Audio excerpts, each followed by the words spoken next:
What's going on, folks? I want to say, of course, Happy New Year. It's the first day. I was going to wait until tomorrow, but I wasn't sure when Superpower Broadcasting wanted to debate. So I sent something out and I said, well, you want to do it the 3rd? So I'll see when he gets back. I don't know. I know he's up there in Canada, but before we get into this this Jason Unruhe documentary, I do want to say, when we do have this debate, don't troll his audience too hard and all that, because I know a lot of them are just they're dedicated folks.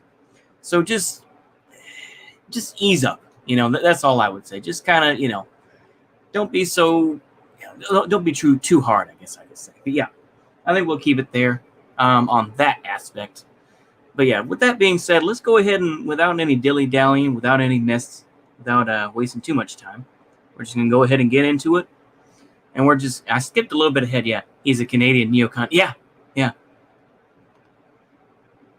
Okay, let's do it. Documentary suggests this documentary will not be monetized. This documentary will be considered overdue by many, and it will be considered revisionist by many more. This documentary will not be embraced by the majority of Marxist-Leninists. If anything, most Marxist-Leninists will become outraged. This documentary will be boycotted by many on the left and ignored by even more leftists than I can count. Okay. At the beginning of each chapter of this documentary, it will be a slight bit of comedic relief mixed in with satire logic meant to be thought-provoking. This documentary will affect... Okay. Oh my goodness. Sorry, my cats are getting wild. Anyway, okay. Why does he need a long-ass intro? Why does it need to be an hour, nearly 2 hours long? That's why I try to skip ahead past the boring and absolutely pointless intros. Like, oh, wow, we can, it's like, it sounds like they took something from a DJ where it's like, oh, yeah, we're going to use This Is America. And it's like, now we're going to dab on MLs. It's like, I don't know why it is. It's like, well, MLs are, they're colluding with Nazbols. We have to hate them now. It's just contrarianism, isn't it? And it's this whole idea. There's this idea, I think, that's going around. I think it is becoming more true, is that a lot of people are lashing out. And the masks are coming off. There was this idea where it's like we were trying to, it's like, well, I say we, but there were a lot of folks, who were considered on the left, who were like, yeah, we need to work together to fight Trump. But now that Joe Biden is in office, or, well, not officially, but, once he does get into office, we've already seen that folks have, made their delineations made. And we're just seeing more folks lash out. And they're just like, well, screw this guy and screw that guy. And of course, we've seen this on the right as well. We've seen the 5% meme where 5% of white folks voted against Trump and all this. It's just, we see the American political landscape further separated into further autistic groups that will have no impact whatsoever. And this is an example of it. I haven't even watched any of this. So I'm watching this, without any sort of background to it. But I have a feeling that's what it is, But yeah, most Marxist-Leninists will be outraged. Not sure I'd say outraged, more disappointed, confused. Yeah. Cat sounds outraged. Oh, they're fighting. It's okay. They doing a bit of wrestling around and whatnot. It's okay though. Nazbols are not a threat. Not even racist. If this guy just read the National Bolshevik Manifesto, he will know these guys are dead, so they are not even a threat in the first place. Yeah, exactly. Then Trotskyists and Hojists that decide to make the mistake of watching it. So let me clarify. Trotskyists and Hojists. Oh, once again, irrelevant groups that nobody should care about at all. And, I know that Libs Know 1975 is more of a Hojist. I'm just saying in general. So I didn't mean to say, I'm trying to be careful. Anyway, oh my goodness. Even though I usually find myself in disagreement with most of the Trotskyists and Hojists, I'm actually fine with working with enlightened Trotskyists and enlightened Hojists. This documentary will be the foundation piece to other videos coming in the future on my channel. This documentary is opposed to transphobia. This documentary is done in solidarity with trans people that suffer violence and social misunderstanding. Imagine you get owned online by Vosh, and you have to say, "Oh well, I'm against transphobia," and you have to work so hard to try to get people on your side. It's just cringe, bro. Go ahead. The fact that you have to say it means it's just lip service to me, and that you have to show, oh well, just because. Go ahead. I can't. Trans rights are part of civil rights. More precisely, cosmopolitanality. No. Once again, transgenderism is a creation of capitalism, pure and simple. You can call me, a turf all you want to, but it's like, that is the truth. Sorry, I gotta have the fan. It's just too damn cold. So, if you aren't able to hear me as well, it's because I have the heater going. So, anyway, but yeah. Come on, man. Are you kidding me, dude? I don't really get this where it's like, HRT is made by big pharmaceutical companies, but we have to support that and then, create these other identities which further split the working class even more. I don't get it. I don't get it. And maybe I'm just too retarded for that. Maybe I'm living in the past, but it's just like transgenderism is something that was created because of online discourse and because people are depressed and shit like that. That's not, it's mental illness. I don't care what you say. It's mental illness. If there was another issue, I heard that there wasn't going to be another thing or another edition of DSM. I think DSM-5 is the last one. I don't know what the hell they're going to do, but it's like, I don't know. Go ahead. Likewise, religious rights are part of civil rights, and more precisely, cosmopolitanality. What is cosmopolitanality? So once again, he talks about religious rights or civil rights, this and that. It's like, okay, you got to be careful with that, Bacon, because, the thing is that has he ever shown, but he has shown footage of of a church in the Democratic People's Republic of Korea. So I guess, go ahead. It is a word coined by demarchists. This documentary will Pretty much explain calling him demarchism. stupid, yeah. This documentary will also promote world transcendentalism, another word coined by demarchists.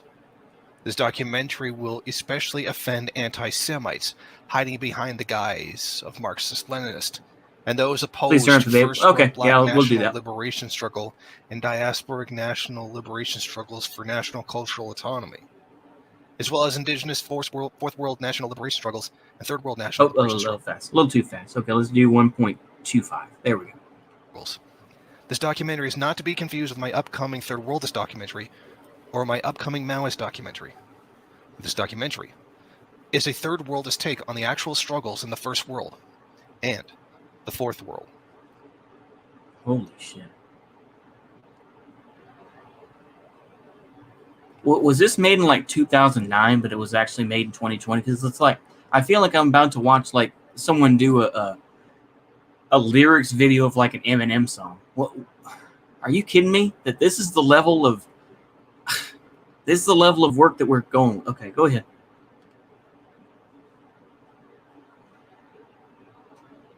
So just why the fuck can't I go to North Korea?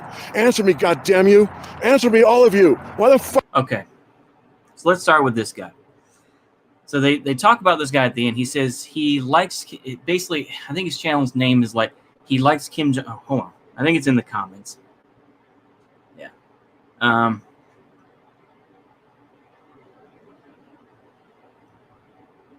I think his name is like, what is his name? Oh yeah, I stand Kim Jong-un but can't stand Trump. This guy, I hate to just say this. It's like, and I know it's the internet, but this guy's just weird.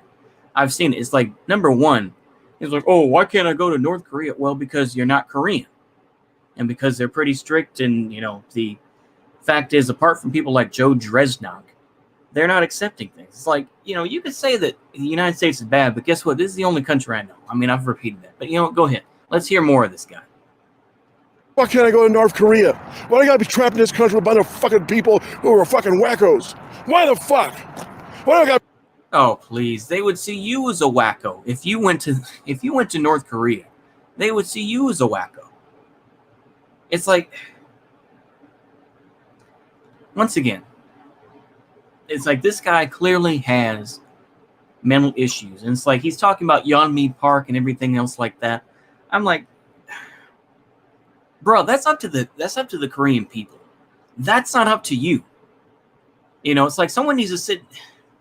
That's the problem with these boomers who just get locked inside. It's like they, you know, and everything's falling around them, and they're just like, oh, why can't I go to North Korea because it's better there? And well, all these wackos with guns. It's just like, I feel sorry for this guy. Once again, I mean, I've said that more about these folks. I don't call them, you know, insane or that they have schizophrenia or something like that. I feel sorry. I feel sorry for folks like this because, like, I don't know.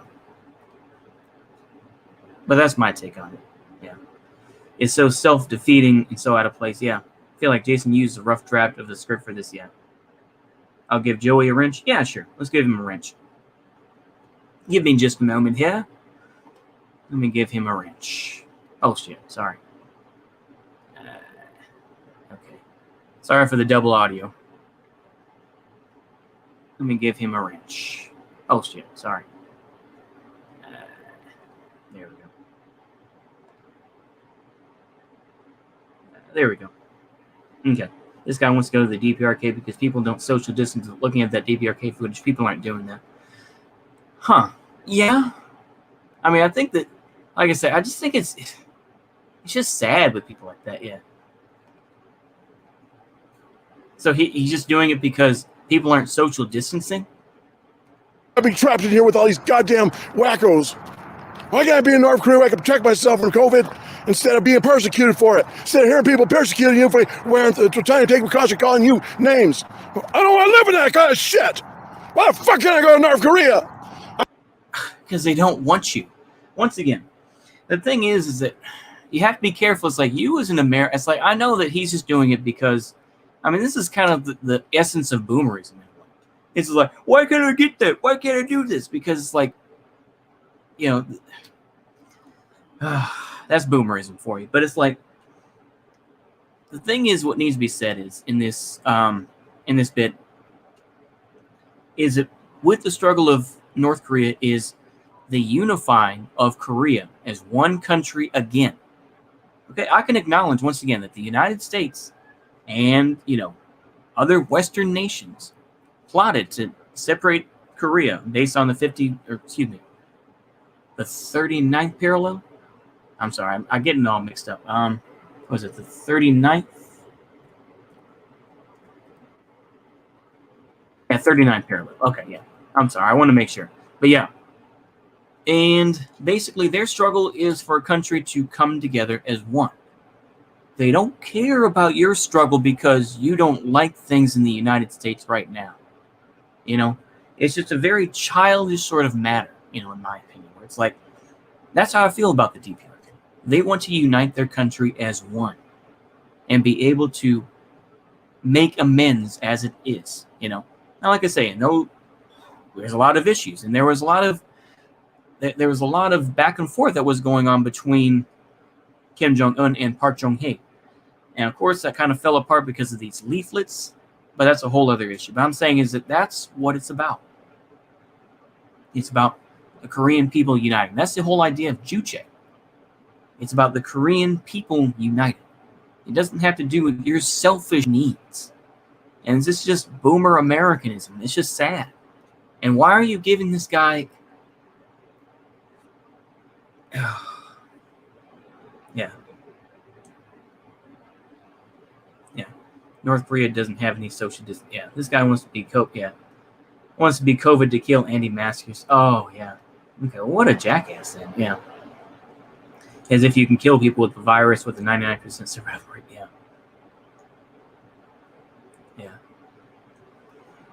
Yeah. Go ahead. I hate everybody. everybody here. I hate what they're doing. I hate this fucking president. He's a fucked up person. He's the most fucked up person to ever walk the face of this earth. No, he isn't. The thing is, I'm not going to sit here and praise Donald Trump. What I will say, though, is that I know that you can't talk to these folks like that. They have their own personal views. It's like, this is, are you going to say that about Joe Biden, too?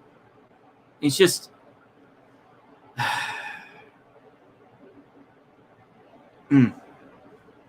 I don't know.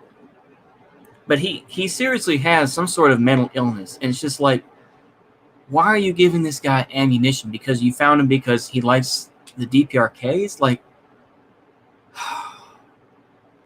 once again, it's like how I pointed out where it's like, instead of, blaming the person that actually got shot or who did the shooting, blame the people that, that took advantage and they're taking advantage of these people.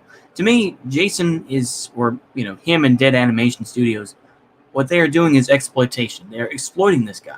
And maybe I'm going way too far here, but that's how I feel, is that they are exploiting this guy and exploiting his anger. More fucked up than anybody I've ever known about. Everybody. Why the fuck can I go to North Korea? I fucking don't want to be around here anymore. I don't fucking like these people. I fucking hate everybody here. They're all acting like jerks and they're all acting stupid. So stupidest acting people ever in my whole fucking life. Ever. Why the fuck can I go to North Korea? I fucking hate it here. I want to live in this freak show. Fucking hate you all. Hope you all die of COVID. You want to act stupid? You want to act like that? You want to be fucked up people? You want to act like call people names? We're trying to help ourselves. You want to fuck yourself up? Go fuck yourself up. Don't take other people who don't want to go with you. Don't push your shit off on other people. But that's what you're doing. Why can't I go to North Korea? Oh, you say because you want my money to go toward them? Well, yeah, but you'll let it's what stupid freaking San Francisco will let money go toward the drug trade, illegal drugs, human trafficking, and everything that goes behind the fucking drug world, drug cartels and all that shit. Oh, you'll let them fund them. San Francisco just giving everything away to these goddamn drug addicts instead of trying to help them. What kind of freak show is that? It's a fucking freak show. I don't want to live in a freak show. You got it? I want to live in North Korea. Because it's not a freak show over there. It's a freak show in this country. It's a goddamn freak show. The thing is that you are a part of the United States just as much as I am, Bigot. They don't want you. I'll just say that right now. Why would the North Koreans want you? It's like the thing is with Joe Dresnok, is that he chose to come over because his family hated him, his wife, had cheated on him and all this sort of thing. He was sleeping with prostitutes and he was a screwed up guy. That's the same thing with Abshur and all those other guys, is that they were all losers who couldn't make it. And maybe this is more sound like a boomer conservative thing, but it's like, they're going to see you as a freak show. I don't want to be part of the freak show. You're in it. You're in it. The only thing that you can separate yourself is to try to be more intelligent and to separate yourself from it and try to make it better. I'm sounding like a therapist, but it's like, I can't stand. It's like there are folks that actually have this view. It's just sad. I'm not sure Jason is exploiting. This is something really odd, but he basically doesn't agree with anyone in the doc. Oh, okay. Well, fair enough. I mean, all right. Maybe that was a little harsh. That's why I was saying, yeah. Okay, that sounds good, Gurkhan. That sounds good. But is okay with it's just like Jason and Caleb Maupin. They have very different views. Okay. All right, Boom. Okay. In this fucking freak show. Now let me go to fucking North Korea. You fucking assholes. Okay then. Well, I don't know what to say. I agree that the DPRK is lit. Anyway, I'm going to now turn this over to an important statement that sets the mood. Hello, comrades. Welcome to the channel. I'm the Obnoxious Anarchist. I do want to look at this video of Trump because it is incredibly scary. Just to give a little bit of backstory here, he's talking about Michael Rydell. Michael Rydell, who was a Portland anti-fascist who shot and killed a right-wing fascist neo-Nazi. The thing is that people spent so much energy hating Donald Trump, and they're still talking about him as much as they can. They're going to squeeze every last cent out of the shit libs who have been, manipulated into hating Donald Trump. I mean, you can, like I say, I don't care for him either, but guess what? I don't care for anybody who's going to be the president of the United States. Is that there are idiotic liberals out there who think that, well, Joe Biden is going to talk pretty again. He's going to talk like Obama. So things are going to go back to normal. Things are going to go back to the way they were. No, they will not. It will not happen. And people are going to be in for that surprise, and it's not going to be pretty. That's all I can tell you. This anarchist is absolute cringe, yeah. This is a sketch show. It really is, yeah. Burger Juche win, yeah. The obnoxious anarchist is indeed obnoxious, yeah. In self-defense, and was later murdered execution style by the police. So instead of just arresting this guy, they knew it was him. He had admitted to it. He did an interview on Vice. He knew the police were coming for him. They didn't just arrest him normally. No. Hold on. So let's be very careful with what you say there. He did an interview with Vice. No, he did not. He did an interview with an independent journalist, not connected with Vice. And Vice uploaded that information because that's where he got his money. So no, once again, that guy was not connected with Vice. I know that that's a technicality, but I think it's important to say. Also, the thing is that this guy, like I said, we talked about that case a fair amount, and I went back and forth on. I kind of played the centrist wussy game, but still. And the thing is that when you decide that it's okay to shoot people and to say, yeah, I'm 100% Antifa, this and that, and that I was doing things in self-defense, then, the gloves are off, But I think once again is that, Americans in general are too pussy to do anything, So I'll agree with that. It's the same thing with that guy down in Dallas who was carrying around an AK-47, and there's a guy in a car who shot him, right? He had a pistol, and yet, that case, hardly anyone talks about, but they'll probably just say, rest in power. So, yeah. All anarchists are cringe except for that New Ruins guy. Yeah. Oh, boy. Yeah. The only concern of mine regarding the U.S. is that if people can't organize to get universal health care, how they will avoid attacking my country. Yeah. That's true. I can believe that. As long as you're worried about your own, then yeah. I'm too pessimistic to be a communist or an anarchist. Yeah. Anarchism is just pure utopian ideology. Yeah. And then, bring him to the court. No, they shot him in cold blood. They shot him. And they could probably deny, say, oh, we didn't go there with the intention to shoot. He got violent. He got this, that, whatever. Let's just listen to Trump here. The thing is that you say he's a neo-Nazi, this and that. You know what? I'm not even going to listen to this guy. I'm not going to listen to this bullshit. Okay. How do you call this a documentary? This is just clips. This is literally just clips. This isn't even a document. Who the fuck told you this was a documentary? It's like you're just taking videos from... Okay, I'm not even going to listen to that crap. PUSA. One thing I wish to explain is Demarchism. But it is best if I let Comrade Number 3 speak on this first. This is Comrade Number 3 of the Navajo Nation, head supervisor of the PSFM. First and foremost, the rumors are true. PSFM is actually a socialist group, not communist, but don't get this confused. We're not enemies with the communists, we're not enemies of the Marxists, or the anarchists. We're actually good comrades with all of them. We do not classify as a communist group. The reason why the membership of PSFM is not communist is because the very word communist implies we are getting assimilated into a Eurocentric Enlightenment idealism, of which we reject. And as the world goes, we all don't... Okay, hold on. He's throwing a lot of bullshit. So I'm going to make sure I hear every word of his bullshit. From the same ideas, so this is where communism kind of falls out for us. But don't get this confused. They're still our great comrades. PSFM promotes methodology over ideology. The theory behind PSFM is called patriotic socialism, which refuses to surrender to the Nazbols and the Strasserists' ideology. They tried to hijack the term patriotic socialists, which was invented by the natives of Australia and North America. Nazbol. The thing is, once again, other than individuals, how is Nazbol or Strasserism a thing? Once again, this is online shit. This is 100% online shit. It's like, are there that many Nosvols around, or is it just that you spend so much time on Discord and other social media that you think that Nosvols are a real threat? It's literally two gay dudes fighting. Ah, Lord have mercy. What are these fools even thinking? Yeah, Reed Pytel. Yeah. And Jason did not edit this. I can't figure out why he uploaded this. The worst parts are the long text in big red letters with loud music. Yeah. Something rotten in Denmark. Yeah. Communism is for whites only. Apparently. Yeah. Let's hear more of this. So, patriotic socialism, but apparently Nosvols and Strasserites try to take it. Okay. And Duggan supporters are arch enemies of fourth positionists. Duggan.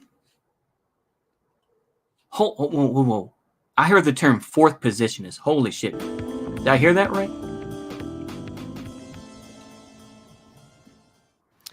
That was Obnoxious Anarchist. If you have not already, go check him out. Real Marxist-Leninists are wise enough to understand that we are not living in the USSR.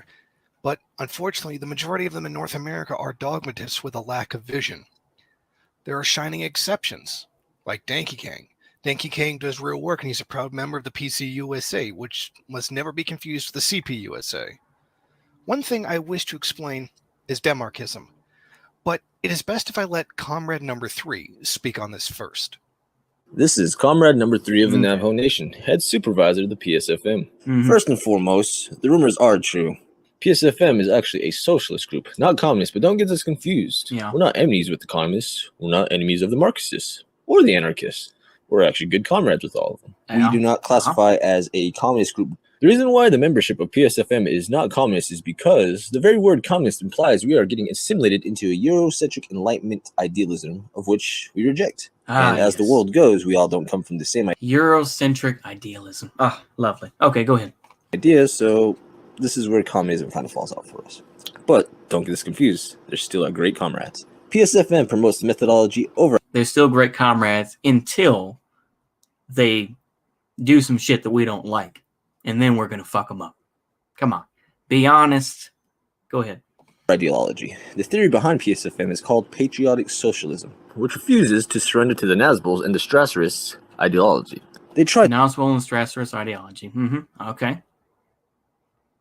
to hijack the term patriotic socialists, which was invented by the natives of Australia and North America. Nazbols and Duggan supporters are arch enemies.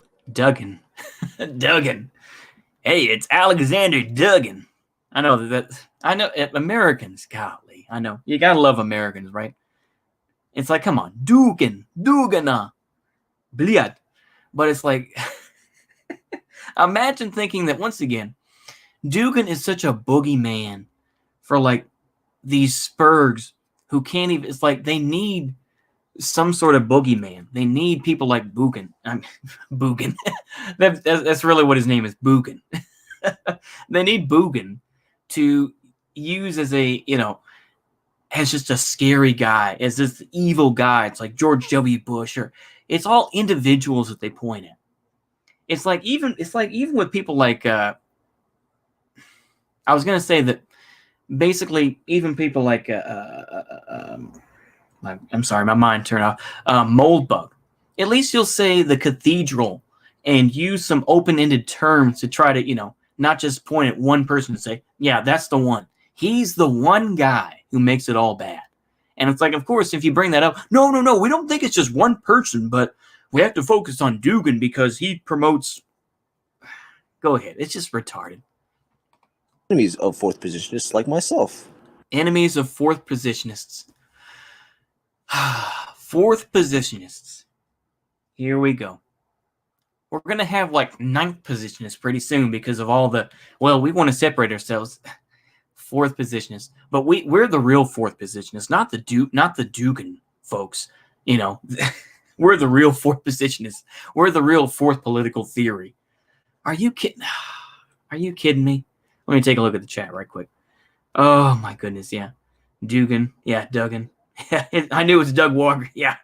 Jason admits he's just a man on the internet. Only his viewers are going to watch it. It's not the next saga of Marxism. Yeah, that's fair. What's the fifth position going to be? I have no idea. I have no idea.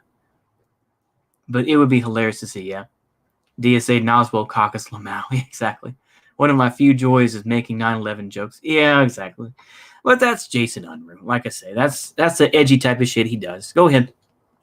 Patriotic socialism has become a more developed form of Denmarkism, but it also shows and understands that there are four post-feudalist positions. The first position is capitalist economy and liberal government. The second position is communist theory, sometimes called Marxism, sometimes it's called anarchism. Don't get them confused though, but they do coincide. The third position is fascism. First of all, fascism is very hard to understand, and one thing for sure is fascists cannot describe fascism honestly and accurately.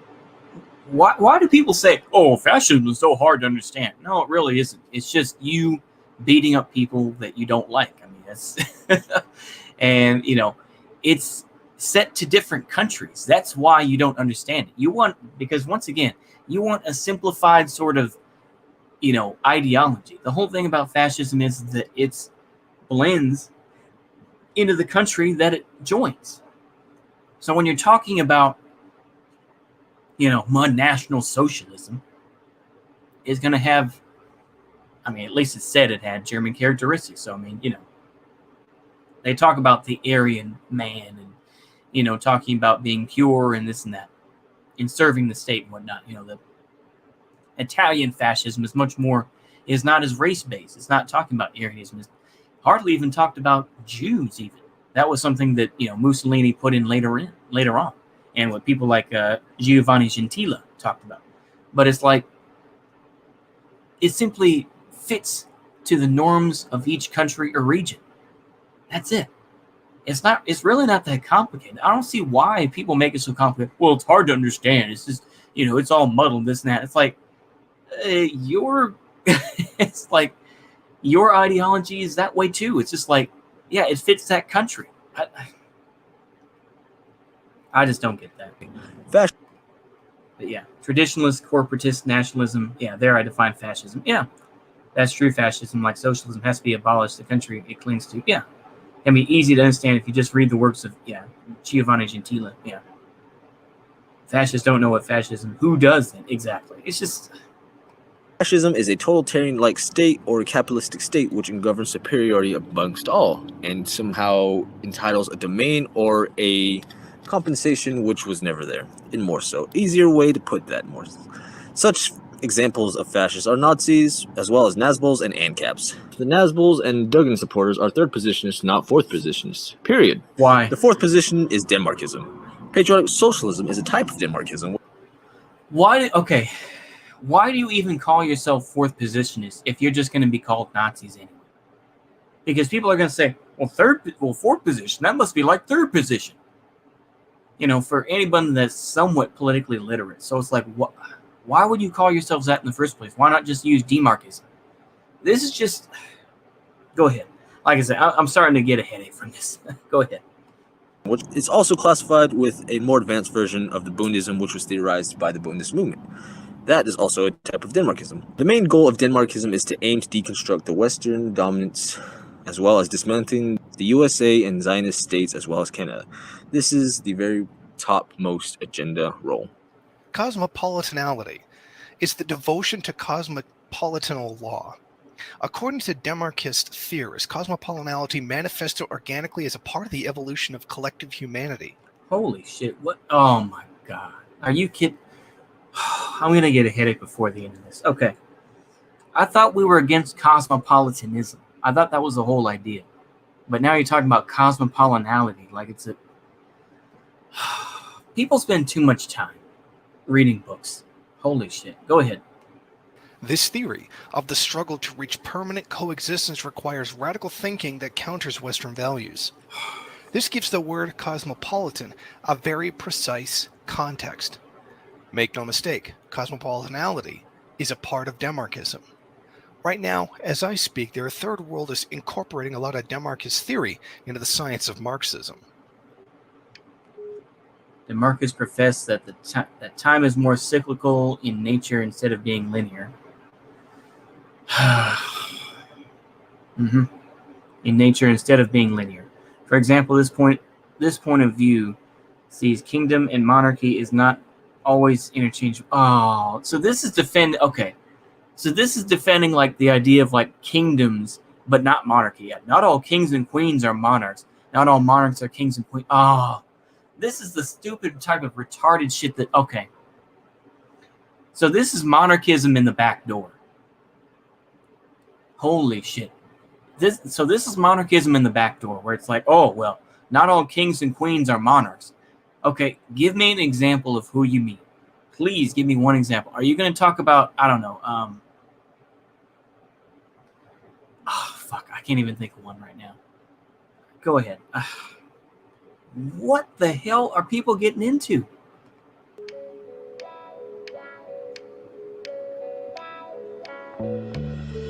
Holy crap.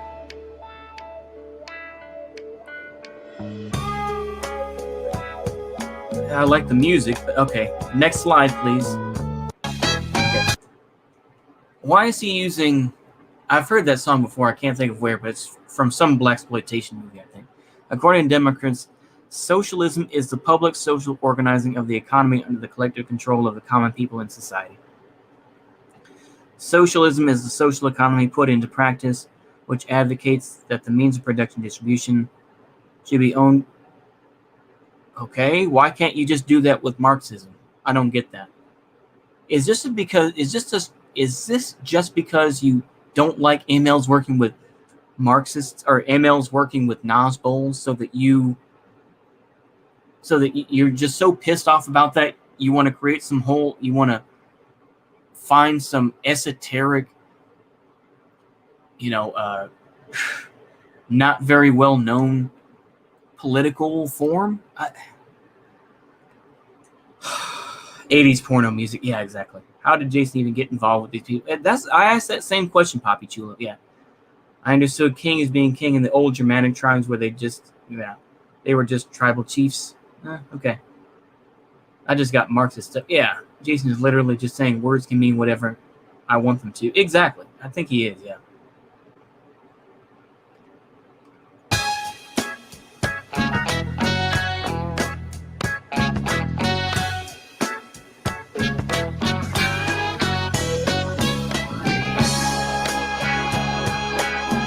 Okay, socialism is also the economic social regulator system for the fair uses of property. When communists speak of socialism, the Marxists take this socialism to mean proletariat socialism for the sake of unity, struggle, and unity. Why have unity twice? Why have unity twice? I don't... Okay. Just call it double unity struggle. This is what happens when you get so caught up in ideology that you don't know how to talk to regular people. This is literally like, go outside, people. Go outside and talk to ordinary people. I went outside today and I walked around the mall twice. Okay? I at least did something, but it's like, holy crap, what are you doing? Holy shit. Your ideology, yeah.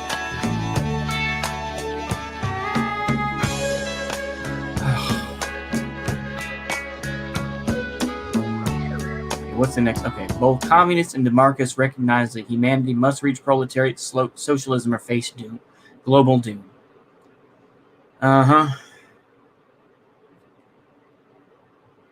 Proletariat socialism is not the only manifestation of socialism. Okay. Walking down the street, smoggy eye. Okay, way too long in the slides. Looking at the sky. There is no linear continuity to map out a history of socialism before it became self-aware as the organic economy. There is no evolution to socialism. That sounds revisionist. Yeah, that sounds pretty revisionist. I'm like, there's no evolution to socialism.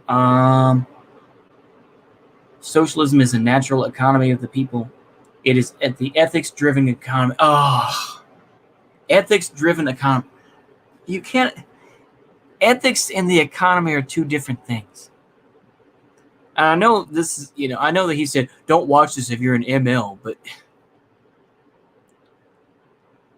ethics-driven economy. You can't have an economy and also talk about ethics. You can't. Even I have to say, I'm already getting a headache. I mean, holy shit, yeah. Has been hacked by Bundists, demarchists, and anarchists, yeah. Socialism is by definition proletarian. Yeah, exactly. I started to think these Bundists are not a good influence on Unruhe. Yeah, they are. Yeah.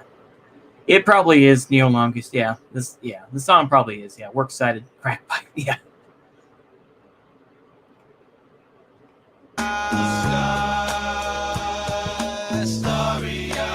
I'm just gonna mute it for now. I know I'm already gonna get a strike or copyright infringement, but that's okay because I don't make any money anyway, so it's okay.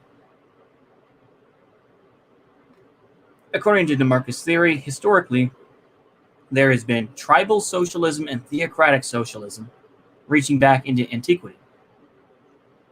What Marxists call primitive communism is what the DeMarcus call tribal socialism. Once again, you're a literal... Okay. Okay. The thing is that I think Lenin said it long ago that, yeah, there is socialism and then there is communism. And you're just, okay, this is literally quibbling over words. It's like, oh, well, it's like Marx is called primitive socialism. DeMarcus called tribal socialism. It's literally just, okay, I don't like the word that you use, so I'm going to come up with this new word because I want to spite you. I mean, okay, go ahead. Holy crap.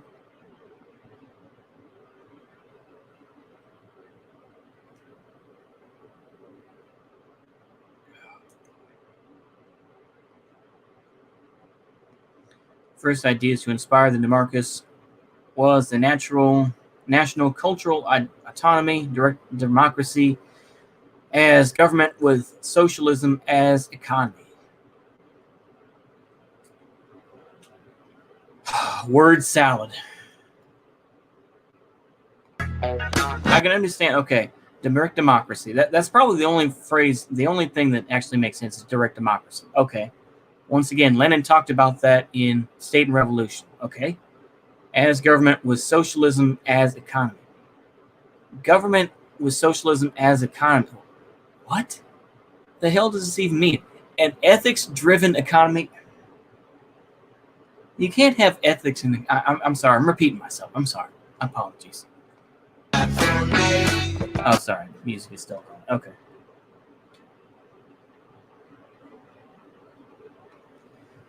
Okay. Movements known as the Jewish Labor Bund, Palestinian Liberation Organization. Jewish Labor Bund does not exist as a whole. Palestine Liberation Organization. Yeah, okay. Irish Republican Army.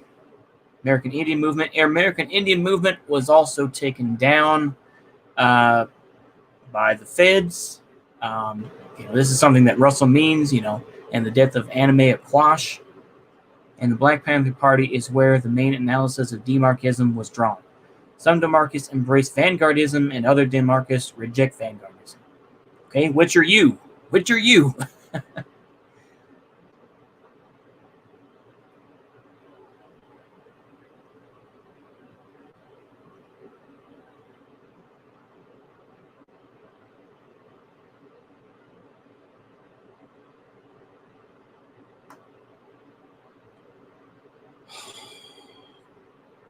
Okay, according to DeMarcus theory, in order to understand religiosity, the concept of orientation must be better grasped.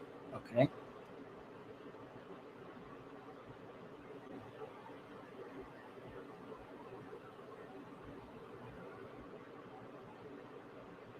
Orientation describes an enduring pattern of behavioral, emotional, cooperative, social, or some combination of these to someone's personal identity.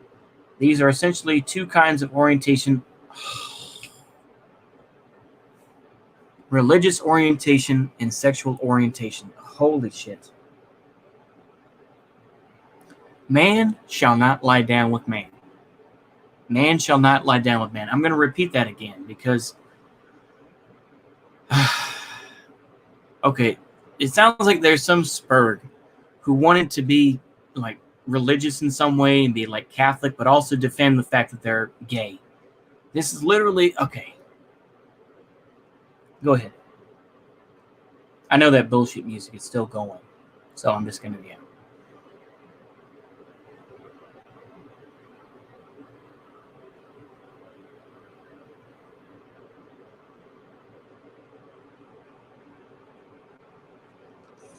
Religiosity. Religious orientation describes an enduring pattern of emotional fixed stances, ethics, cultural state of mind, or some combination of these. Okay, let's stop right here. The fact that you are trying to talk about it like a psychologist proves that you're not going to get anywhere. To say it's an enduring pattern of emotional fixed stances, I think that, once again, there are people that have crisis of faith. It's like, I'm not even that religious, but it's like, even I have to say, this is an insult if you want to try to understand people of religious faiths. An emotional fixed stance. No, it's like religious people do not have an emotional fixed stance. They don't. They have disagreements all the time. Ethics. Once again, ethics of religious people can vary just like anybody else. Cultural state of mind or some combination of these. Absolutely insulting and just haram. That's all I have to say. This is haram. You know, it's also... okay. Let me look at the chat right quick. Yeah. You can pull everything with the Bible. It says all stuff there, like seeing forms and clouds. You know, Armball was, yeah. Persians are better. That's what I meant. If only Persia had one. Okay. Fuck the Shah. All my humans hate the Shah. Yeah. Wish to love me as much as Unruhe loves Fallout. Yeah. Persian Empire was based. Yeah. Nazbol's not gonna lie. Yeah. At least the nationalist aspect, they deny it though. Yeah, exactly. Absolutely haram. Yeah, exactly. It is. It's just like, it's like, is this how you're going to talk to religious people and say, well, yeah, you have an enduring pattern of emotional fixed stances? No, they don't. It's like, you can just talk to them like regular people and see where they got their faith from, whether they actually believe it or not. What's that?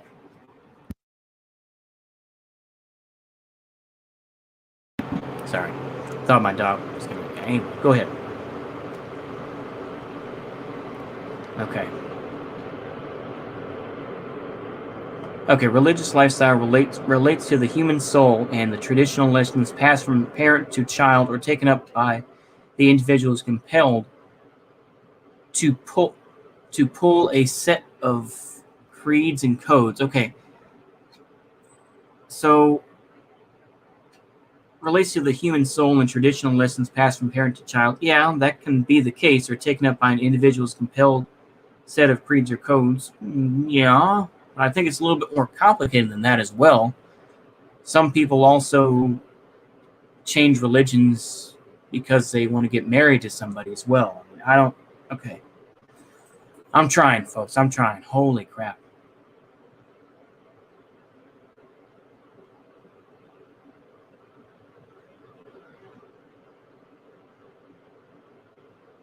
Five, 46, 47. Oh my goodness. Way too much. Okay.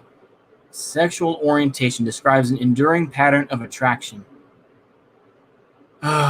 Once again, enduring pattern of attraction. It's like, look, holy shit. Am I going to have to defend bisexuality or something? Am I going to have to do that? Because I feel like I'm going to have to here. Emotional, romantic, sexual, or some combination of these. The opposite sex, the same sex, both or neither, and the genders that accompany them. I guess I can't get past the whole enduring pattern. It's just like, well, it's a pattern with these folks. It's like, what are you, a criminal pathologist? What the hell is this? Yeah, I think Unruhe was making this up as he goes along, yeah. De-digitize their lives. Yeah, we really do, yeah. Using scientific language for something outside of the material world just makes you sound goofy. It really does. It really does, yeah. Take a shot every time wording unnecessarily complicated. Yeah, exactly. Oh, I'd be dead if I did that, Joey. I would be dead. I'd be dead if I did that. Using scientific, yeah, it does, yeah. Get out Twitter, or you become a DeMarcus, yeah. Get off Twitter, yeah. Okay. And the genders that accompany them. Ugh.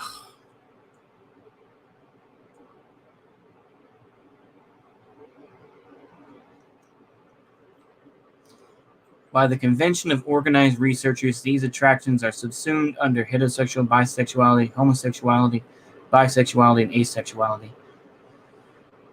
There's more than that. There's more than that today, but if you want to simplify it in that, okay.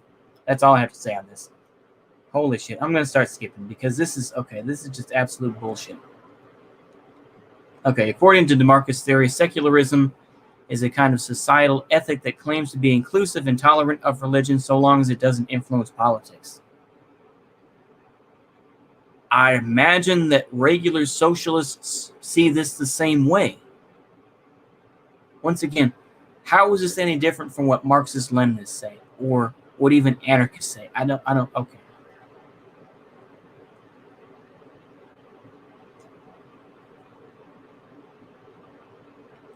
The opposition here is that most people are motivated politically by their religion. The opposition for the existence of the apartheid state of Israel by the Jews is religiously motivated. In fact, many oppressive Christian laws have passed under the guise of secularism. Politics is always colored by the religious orientation of the politician, and it is part of personal identity and cannot be separated. Okay. Okay, the thing here is, okay, so they're trying to break down the question of religion. Okay, let me see what videos here. If there's anything good. Oh, okay. Politics is always colored by the religious orientation of the politician, and it is part of personal identity and cannot be separate. Okay.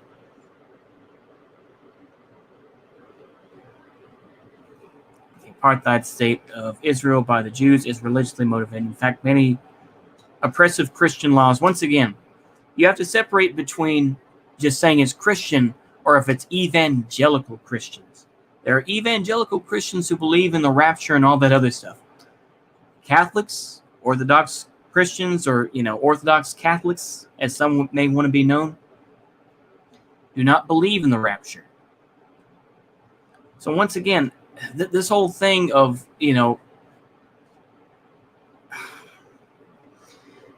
they're trying to, they're just coming at this with a very bass-ackwards way of trying to talk about religion and trying to make amends with it, I guess. I mean, go ahead.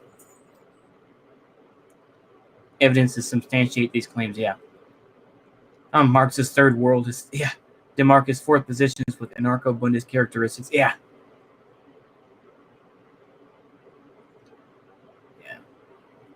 The reason why secularism exists, so people in power don't abuse religion to push some crappy ideology like imperialism. Yeah. Okay, it's still going. Okay. It is therefore necessary that we allow ourselves as a society to transcend the theocratic and irreligious domination over the others in our politics. When the political party can make a religious appeal but espouse secularism, all that is happening is a subversion of that religion. Okay?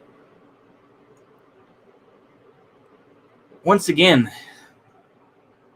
Catholics and Orthodox Christians or Orthodox Catholics have already made this separation. Okay, to say when a political party can make a religious appeal but espouse secularism, all that is happening is a subversion of that religion.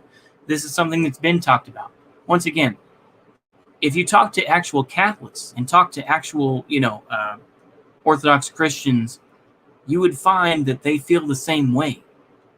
Or even Coptic Christians, for that matter. It's like, if your religion motivates your politics, this kind of sham is easily identified for what it is. It's like, okay. The thing is that when you talk about that and then talk about Palestine, and you will ignore the creation of Hezbollah in Lebanon, which is primarily a Shia Muslim group. Because, of course, the Sunni and Shia split runs pretty deep, and I've talked about that before.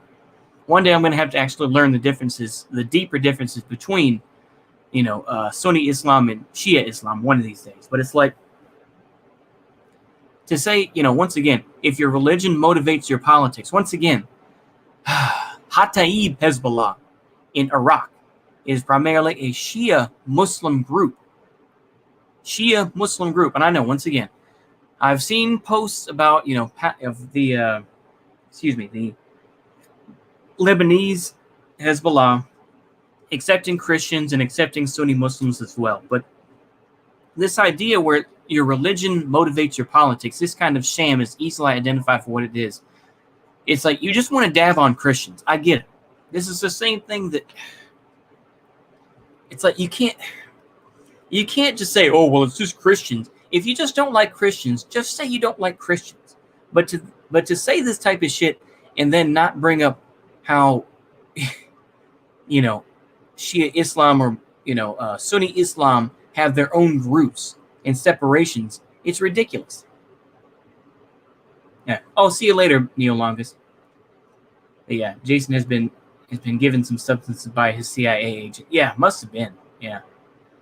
Oh, golly.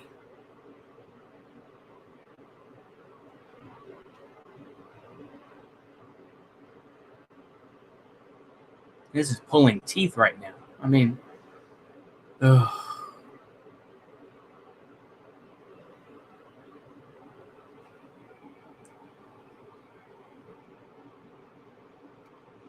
Okay, theocratic societal ethics, however, are not always harmful. In fact, theocratic societal ethics are somewhat necessary for Orthodox groups such as the Jewish nation and Muslims. Once again, this is kind of like, okay, they're trying to get into the Nuremberg Carta type of stuff, where it's like the Jews who oppose Israel. The only reason that those Jews oppose Israel, though, is because they are waiting for the Messiah. Once Messiah returns, then they don't have a problem with Israel. That's something that's fairly well known, that people with half a brain know. Okay, this is not to say that we should all embrace theocratic societal ethics. Rather, that it, unlike other secularism, is at least functional in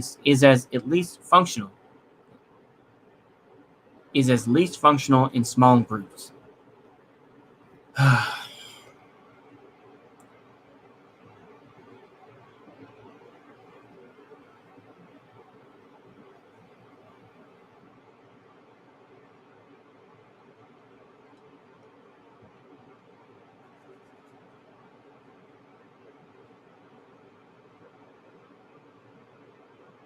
The solution then is to transcend. Transcending isn't rising above religious motivation. It is understanding that those motivations are for the good of their communities. Okay, I can see that. Where these community goals align and overlap is the job of politics to determine. Okay, hold on. So maybe I'm a little bit too smooth brain here. But you were saying, okay, is it if your religion is influenced by your politics, or politics is influenced by your religion?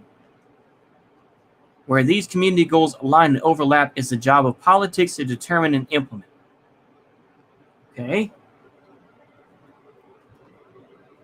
Next slide. Trotskyists are always first worldists, and most are white leftists. Okay, the Bundist movement is 100% demarcist, and they constantly get harassed by Trotskyists. Once again, this is because Bundists are more qualified to explain permanent revolution than Trotskyists are. Okay. This is just petty inter-party fighting. I mean, this is just petty internal shit that nobody cares about.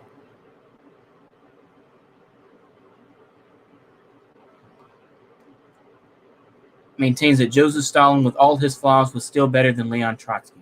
Okay? Permanent revolution is an interesting theory that was probably ahead of its time.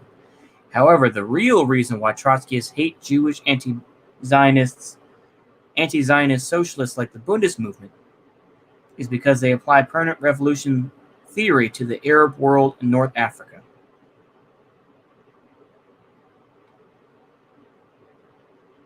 Okay.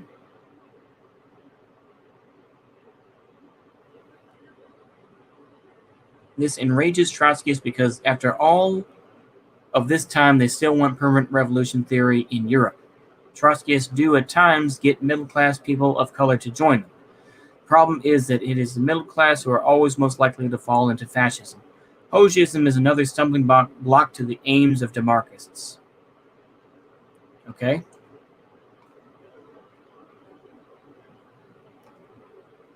Yeah. Saddening part is that people actually like this documentary if you look at the comments, yeah. Normal people know what a Hoxie is. No, normal people do not know. Yeah. It's like when people say Stalinism like it's a real thing. It's like, no, Stalinism is not a real thing. Okay, it may be even appropriate to say that Hoxiists have no capacity to empathize with demarchists. After all, there is no advancement or even theory behind Hoxism. Mao inspired a world revolution, and Hoxha only inspired his own country. Wow. That's a slap in the face to Albania, I'll tell you that.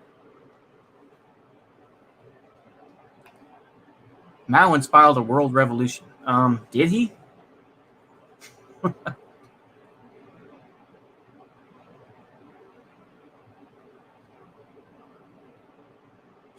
Also, Mao Zedong did not invent Marxist-Leninist Maoism. I've heard this over and over and over.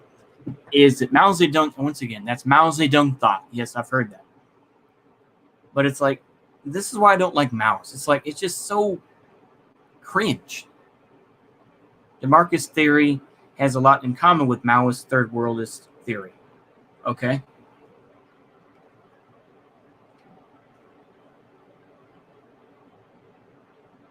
I don't care. As I said at the beginning, this documentary will offend Trotskyists and Hoxiists that decide to make the mistake of watching this.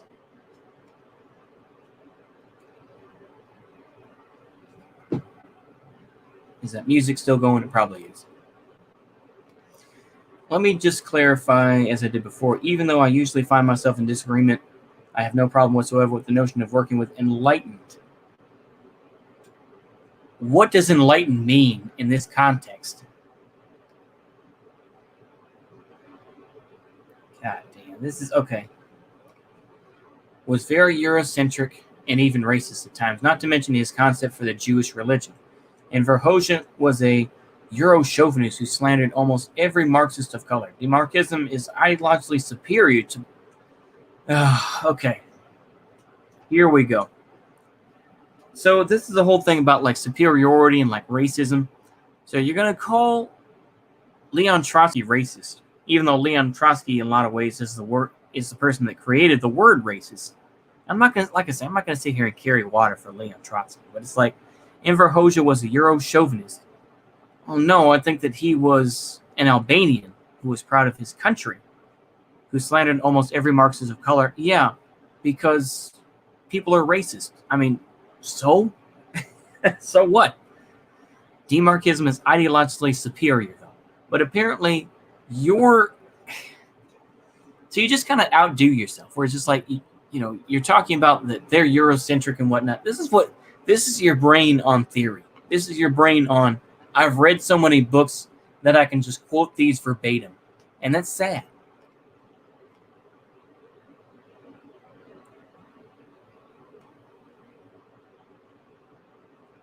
It's like, yeah, I think what he meant, Rendondoni, when he says Euro-chauvinist, I think what he means is that, well, he was just, he liked the European model too much. And it's like, I don't really see that yet. He said very, very racist stuff, but it's a tiny part of his work. I don't care. Yeah. Albanians are POC, lol. Exactly, they are. It is important to learn other leftist theories. Without doing so, you cannot advance the science of Marxism. I am proud to say that I know the best of the Marxist-Leninists like Danke Kang. The major issue is that Marxist-Leninism is not a template for the revolution in North America. Okay.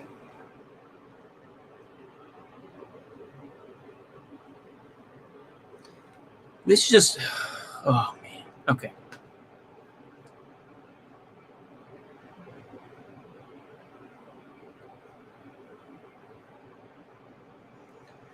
Any of the Marxist-Leninists of North America who refuse to join the causes of Danke King and Red Scare and/or Red Scare TV, if they don't join the causes of people online, yet refuse to become Maoist third worldish, to at least become Marxist-Leninist Maoists. What type of gay shit is this? For real, what type of gay shit is this? Where it's like, oh, well, you should become a Maoist third worldist, or at least a Marxist-Leninist Maoist. Give me a break, bro. Who are you to say? Golly, man. This is cancel culture, isn't it? Where it's like, MLs aren't good enough. You have to be an MLM, bro. Yeah. So what about people like Jimmy Carr?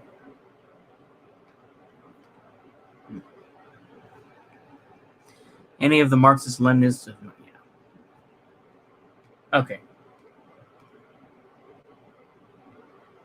The American Dream. Okay. Oh, boy. America with 3 Ks. Oh, my gosh. You're so... No one has ever used that before. Nobody's ever used that before. The American Dream. Hilarious. This is so funny. Hello again. I said I was just going to post the one video, but I thought I might as well post a little something on political discourse just because it's important. And yeah, I'm lying down like, screw it. I wanted to talk about... Very, very feminine. Running his fingers through his braid, or his dreads. Very... Go ahead. I guess the American Dream, because that's like a really annoying contradiction that like people who aren't particularly leftists kind of play with, and I think it's really a dumb thing to play with. And generally the concept is that like in the US... Okay, I can't listen to this. All right.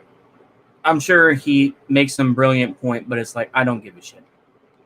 The American Dream, in the various different ways in which it's described, is illegitimate, and it needs to be unpacked in order for us to actually move beyond a lot of that nonsense. And that's a real big part of like a lot of leftist politics. It's knowing that certain ideas aren't even on the table for discussion. They're illegitimate. And one of them is just even the idea of the American Dream. Like, at the end of the day, it's just a honeypot for refugees all around the world, and most particularly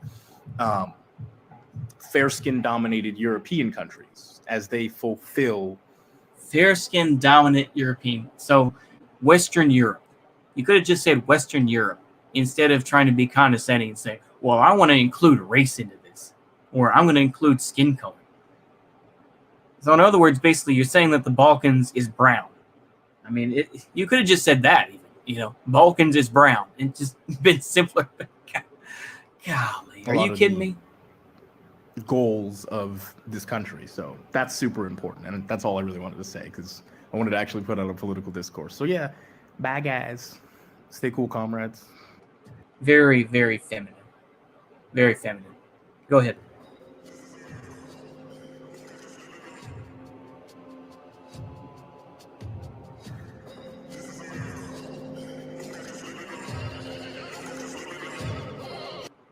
Instructions, okay? North American Marxist-Leninists still insist on ignoring the breakthrough contributions. I can't even hear this of the shit. Black Panther Party. Before the Get back to me when you fix your audio. Okay, here we go. I'm not even going to listen to this music again. The Navajo Nation was ravaged by COVID-19. Once again, why is it that you focus on one Native American tribe? There are thousands of Native American tribes. And yet, why is it that you focus on the Navajo? There are the Cherokee, there are the Comanche. I mean, I've repeated these over and over, but it's like, why is it that they focus on the Navajo so much? One issue is the lack of infrastructure. That was a problem long before the new coronavirus appeared. Yeah. What are you going to do about it? Most political questions that you ask is that one of the biggest questions you could ask is, yeah, what are you going to do about it? That's all you need to ask. Yeah, what are you going to do about it? Just go ahead, Bigot. It's higher than any U.S. state. Okay. Yeah, that's sad. I'm not going to sit here and it is baffling. Such a warm and wonderful. People are not filled with hate. Yep. Oh, here we go. But then again, it is important that European settlers, including myself, don't project European problems onto them. Must settlers. Here we go with must settlers. Yep.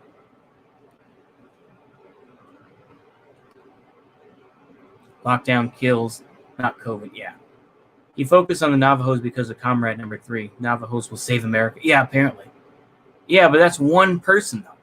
Why doesn't he talk to other folks? That's what I don't get. Hello, 99. He says, yeah, he focused on the Navajos because of Comrade number 3. Okay. Why doesn't he talk to other people then? Yeah. If that, I mean, it's such a limiting factor, which is like, well, we're just going to focus on the Navajo. We're not going to talk about anybody else. What? There are other folks that exist in the world. You shouldn't just say, well, my Navajo. I don't get that. And maybe that's just being nitpicky, but it's like, okay, so you talk to one person and you suddenly believe in all these ideas. It's like, okay, how effective are they?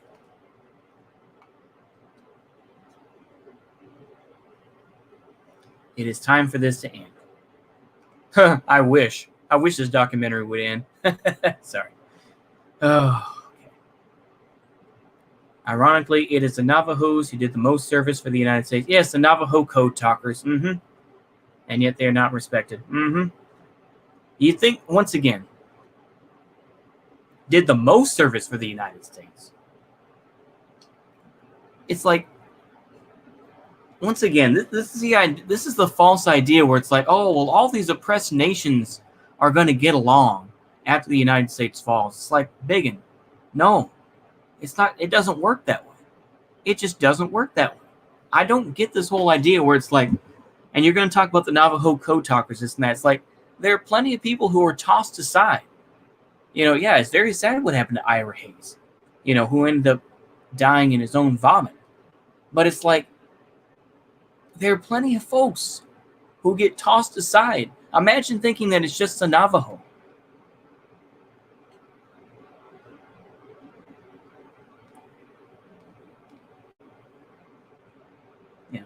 Magapedes love the code talkers. They'll kiss any uniformed ass. They will. That's true, yeah.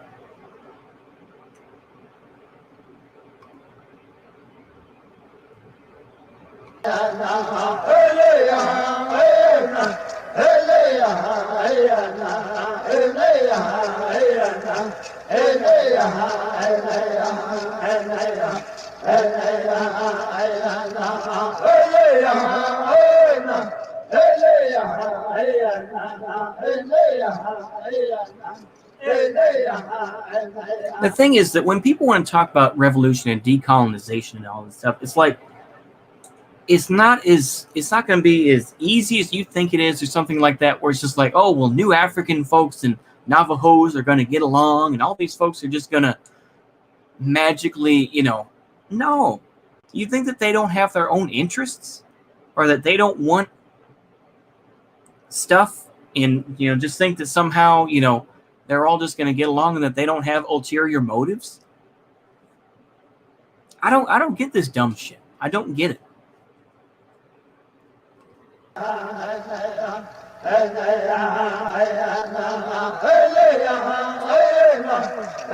Meeting is finished. Oh, what's going on, folks? Okay, some very pretty pictures, yeah. Continue on here. This guy again.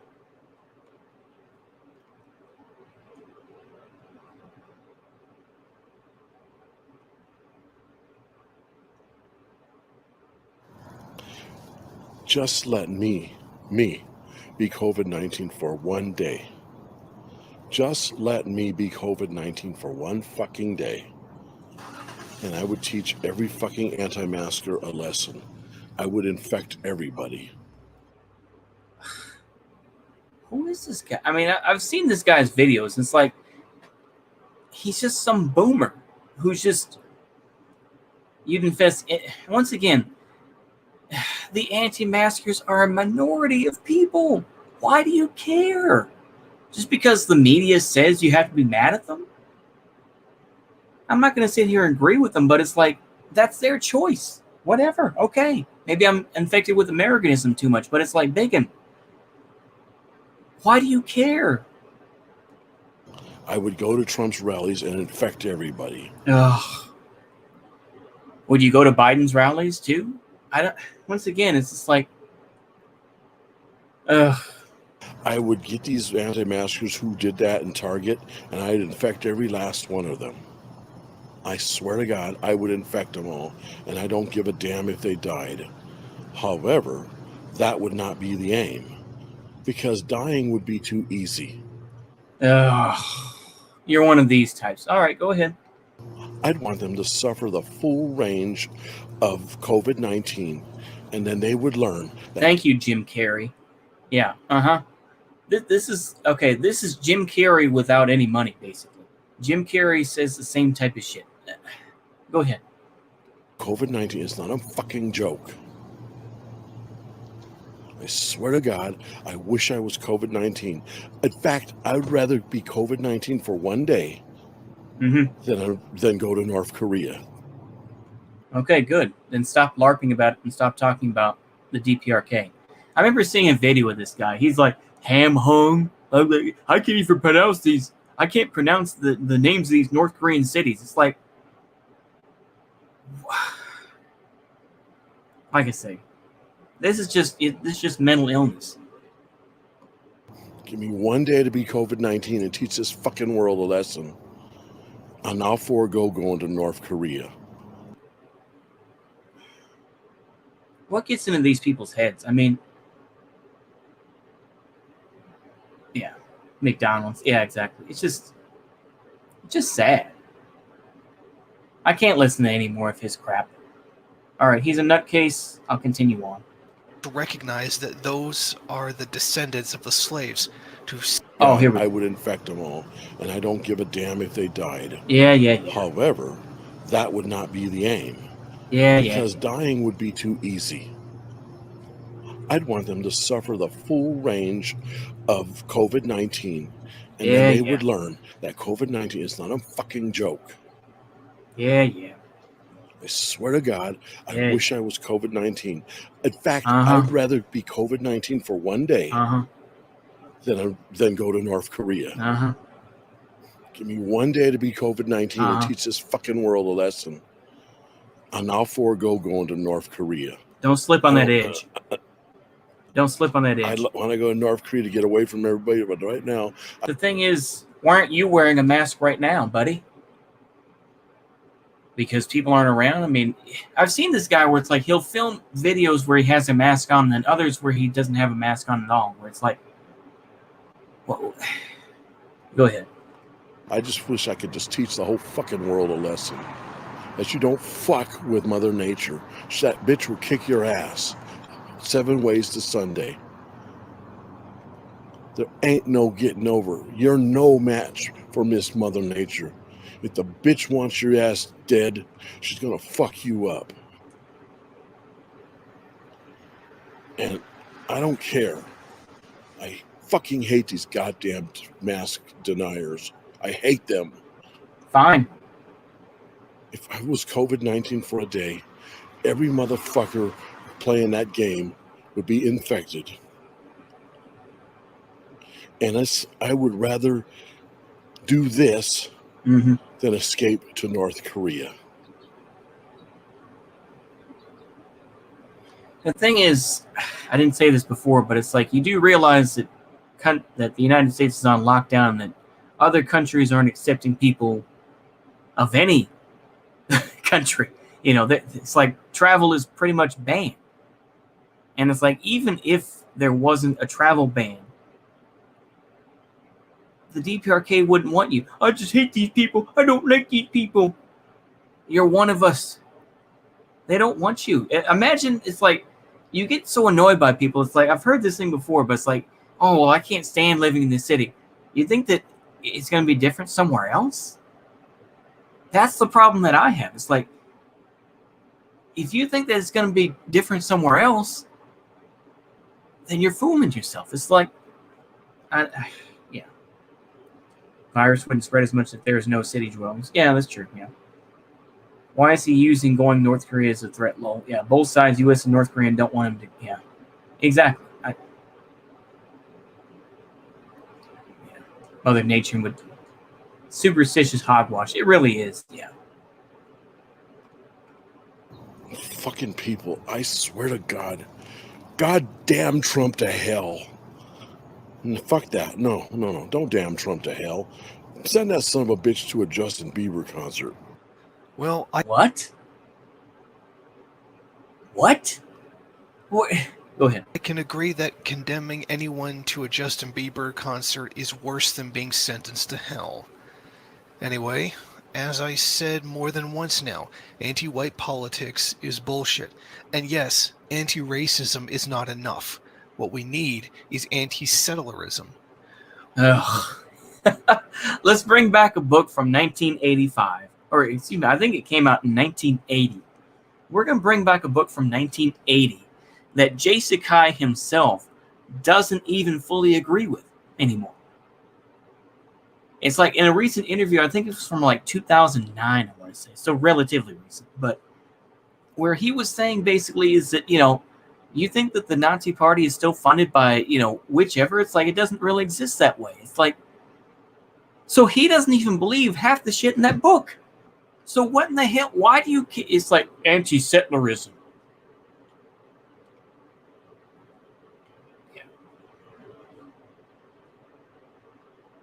Yeah. I'm trying, folks. But golly, this is some schizo stuff.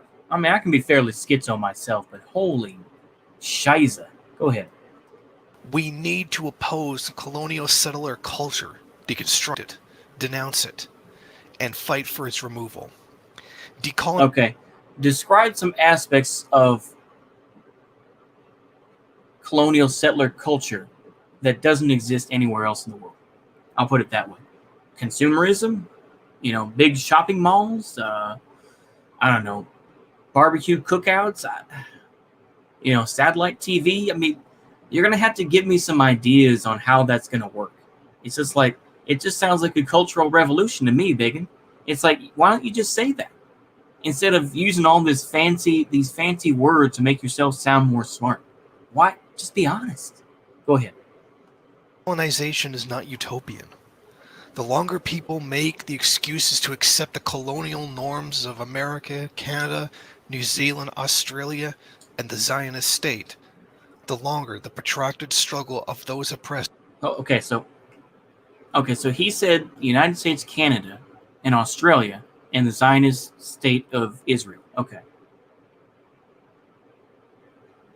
So he's not going to talk about African nations, because I guess apparently they're all liberated and they don't have anything to do with, that.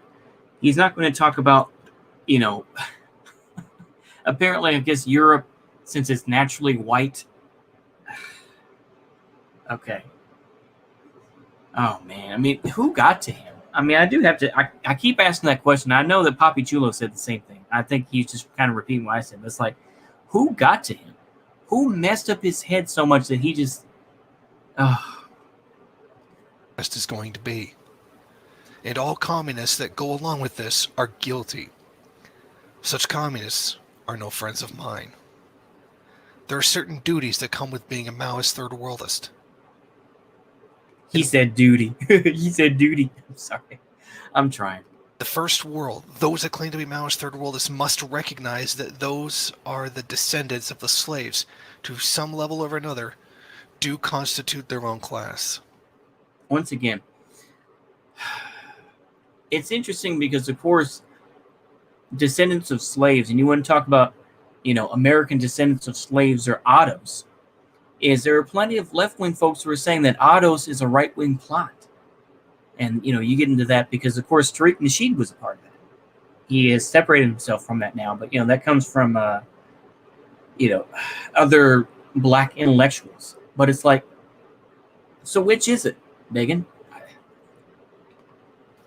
The black population in Europe and the settler colonies constitute an entire group of stolen people from all over Africa. Ugh. Just okay, then talk about the Nation of Islam, then, I guess, and or Garveyism, man. I'd rather listen to those guys and their spurgy nonsense and try to hear some honky who's got their head so twisted around that they don't know what way is up. This means that the Eurocentrism position upheld by classical Marxists, and even most Marxist-Leninists in North America, that feudalism just went into capitalism, are without dialectics or material analysis. Those that say out of movement and into the masses are disconnected. Such words smack of first worldism. Those that have actually paid attention to my channel this year already know that I have stated that Deadman had made criticisms of me that held merit. Yet these criticisms... The thing is, what I would say about Jason Unruh is that he calls himself a third worldist. And the thing is, when they bring up, the Filipino Maoists, he's just basically like, well, they're not really that good. And then he'll instead support some Angolan Communist Party in Africa and give money to them. And I'm like, what? Why would you give money to... So it's like, he's very picky about who is right and who is wrong, I guess. It's just like, go ahead. were flawed. Though I still stand by that statement. Let me put this another way. Although Deadman's criticisms of me were flawed, as well as at times deeply misinformed, to which others that I am trying to help are... Okay, I don't care, Jason. I don't care. Let's get to the next round of bullshit here.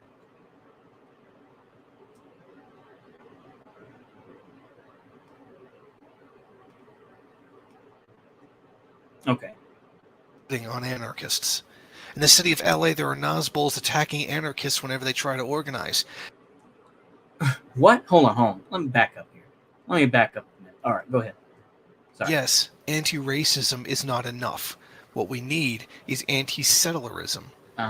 We need to oppose the colonial settler culture, which tolerate Nazbols while shitting, make the excuses to accept the colonial norms of America, Canada, New Zealand, Australia, and the Zionist state. Okay, I heard this shit. The longer the protracted stripping me. I am not a conduit of white leftism. There are several conduits of white leftism that leave very dry and bad comments, and it is not the crypto-fascists that can be counted as white leftists. Those guys are just secretly rightist. It is the North American Marxist-Leninists which tolerate Nazbols while shitting on anarchists.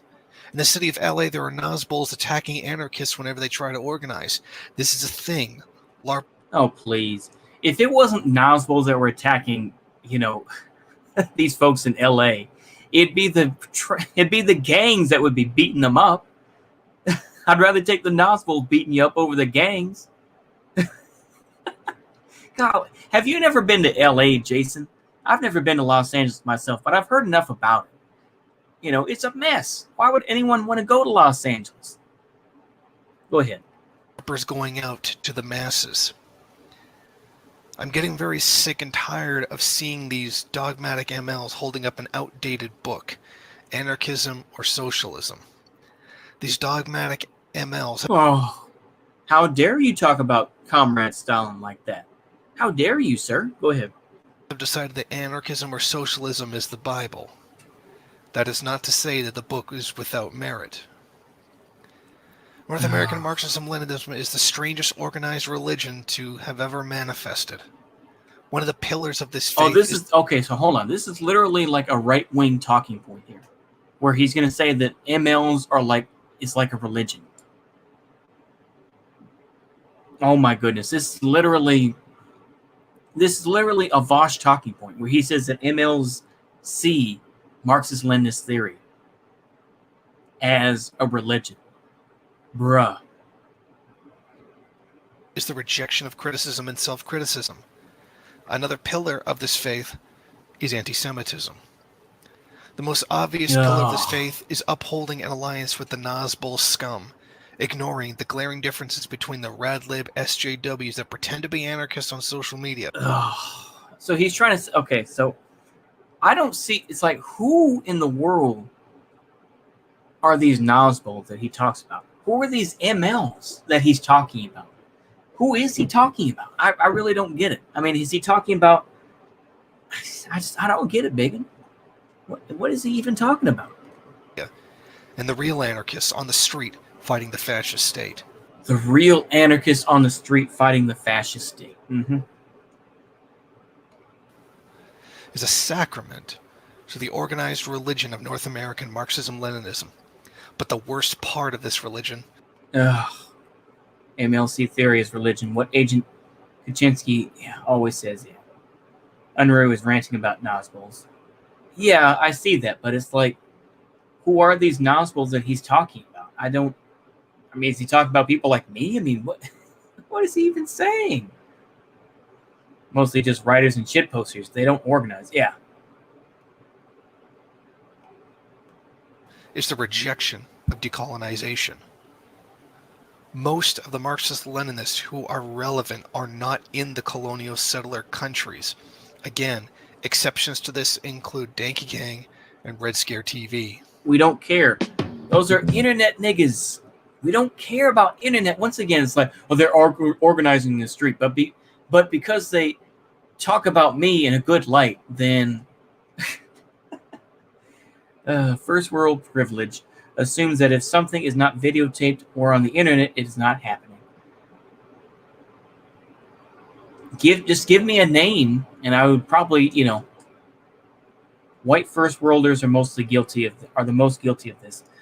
Half of Arizona rebellion is now dead due to COVID-19. Well, it sounds like they weren't wearing their masks, according to your guy there,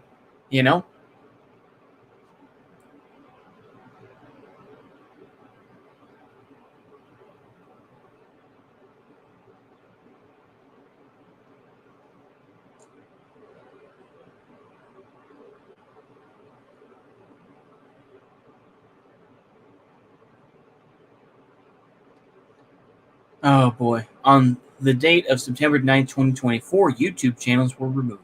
Taylor Justice, known as Justice, on YouTube had his channel removed. Thousands of Wignat channels were also removed years before, probably like 2017 or 2018. Many of them were removed. Why do you act like they should be the only ones to get their channels removed? Come on. I mean, go ahead. It's just ridiculous to me. It's okay to be Antifa had his channel removed. Boo-hoo. Oh my gosh, I had my YouTube channel removed. I thought folks should be doing stuff out in the street and fighting the fascist country, fighting the fascist nation. Why do they need to be on YouTube, bro?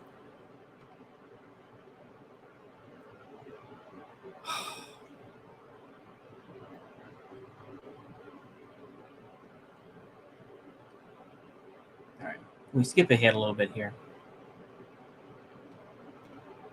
Those who say there is no evidence did not investigate a thing. Comrade Net is too busy to be on social media at this time. Yeah, he's also a spur. Yeah. And despite his promises to get back online, I suspect that he does not plan on talking to anyone online anymore. Yeah, probably because he made a fool of himself, it sounds like. And you didn't say a thing, and you're just like, oh, well.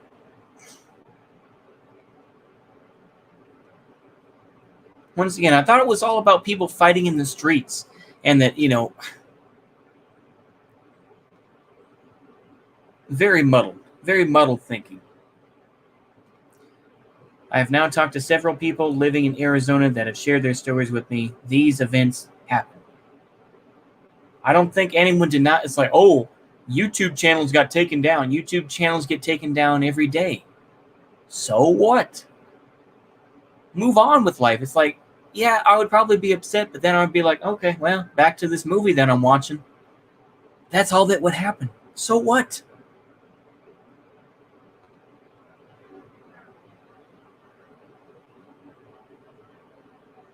All right. Be found in the sacrifice zones. Ohio is a place full of You fools, this could happen to you. This is what happens when you fight for change. But then again, most first worlders or first worldists are cowards. You live in the first world yourself, Jason. Just because you identify as something else, I don't see you going out there and fighting in the street. So what the fuck are you talking about, LARPer? All right, go ahead. There is no I am. There is only we are. And it is time to recognize that. Yeah. I have said before that blackness exists. Jewishness exists. Blackness exists. Jewishness exists. Oh, boy. Better be careful. Better be careful with that, Jason. Go ahead. And that whiteness does not exist. Whiteness doesn't exist. Okay.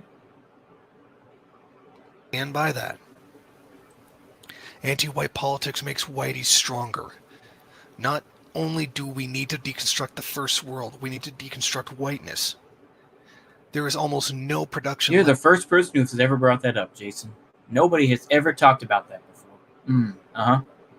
Left in the first world, in the United States of America. If we decide not to include food production in America, then all actually existing labor by Americans can only be found in the sacrifice zones. Ohio is a place full of sacrifice zones. Mason Steiner, aka Red Scare, is someone currently participating in this labor. Will Red Scare be able to organize those working with him? I can't answer this. I can only say that the battle for him to do so would be uphill. One of the major issues that Red Scare had when trying to organize is the issue of anti-white politics. When you say kill whitey, no one even knows what that really means. Well, no. White. They mean kill whitey. They mean kill white people. That's what it means, buddy. It's not that complicated of a concept. Oh, god damn. I'm trying, but yeah. I gotta go by. Fellow fourth worldist. Yeah, exactly. I sort of understand what he's saying, but he needs to explain better. Yeah. This is ridiculous, yeah. Bad Co was gone for years. That song actually, yeah, is actually gone because YouTube keeps deleting it. Oh, okay. Okay. Oh, sorry. Let me go ahead and answer you on that. So yeah, your question on Comrade Net. I saw Jason Unruhe say this. Is that basically he went on a stream with a fellow traveler who said that basically he was okay with circumcision. And circumcision's perfectly okay, this and that. And he said that, he was just confused or something like that. It's like, yeah. Is he Terry Davis nowadays? Yeah. What a hypocrite. He's white himself. Exactly. It's just, go ahead, buddy. Whiteness must be deconstructed along with the first world. Within the theory and practice of Maoism third worldism is the concept of pan-third world revolution. But it would make no sense. Pan-third world revolution. No, it's not going to happen. I'm just going to tell you that. But even so, it's like, we have to deconstruct whiteness. But blackness and Jewishness is a thing. Okay. But then again, if I brought up, okay, so you believe that Yaqub was the guy that created white people, you would be like, no, not that type of blackness, not that type, not that, And Jewishness is like, no, not a. We're not talking about those, those issues. We're not talking about Zionists. It's just insane to me when I hear this abolish whiteness and all. It's just, come on, man. I don't get this type of shit. Sense for this to mean that each of the peoples of the third world having their own state.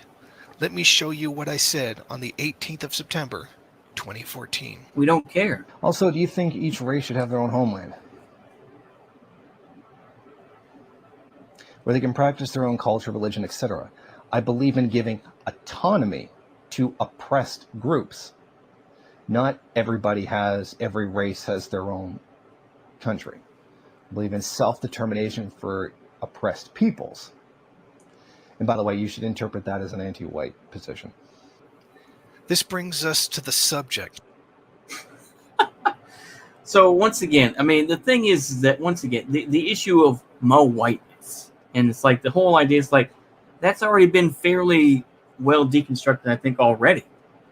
But I think it's like, I support autonomy of these regions. So it's like basically what he's saying is that, well, they're still going to answer to some sort of big socialist state, but they're going to be given a little autonomy, kind of like, you know, the Jewish oblast or something like that.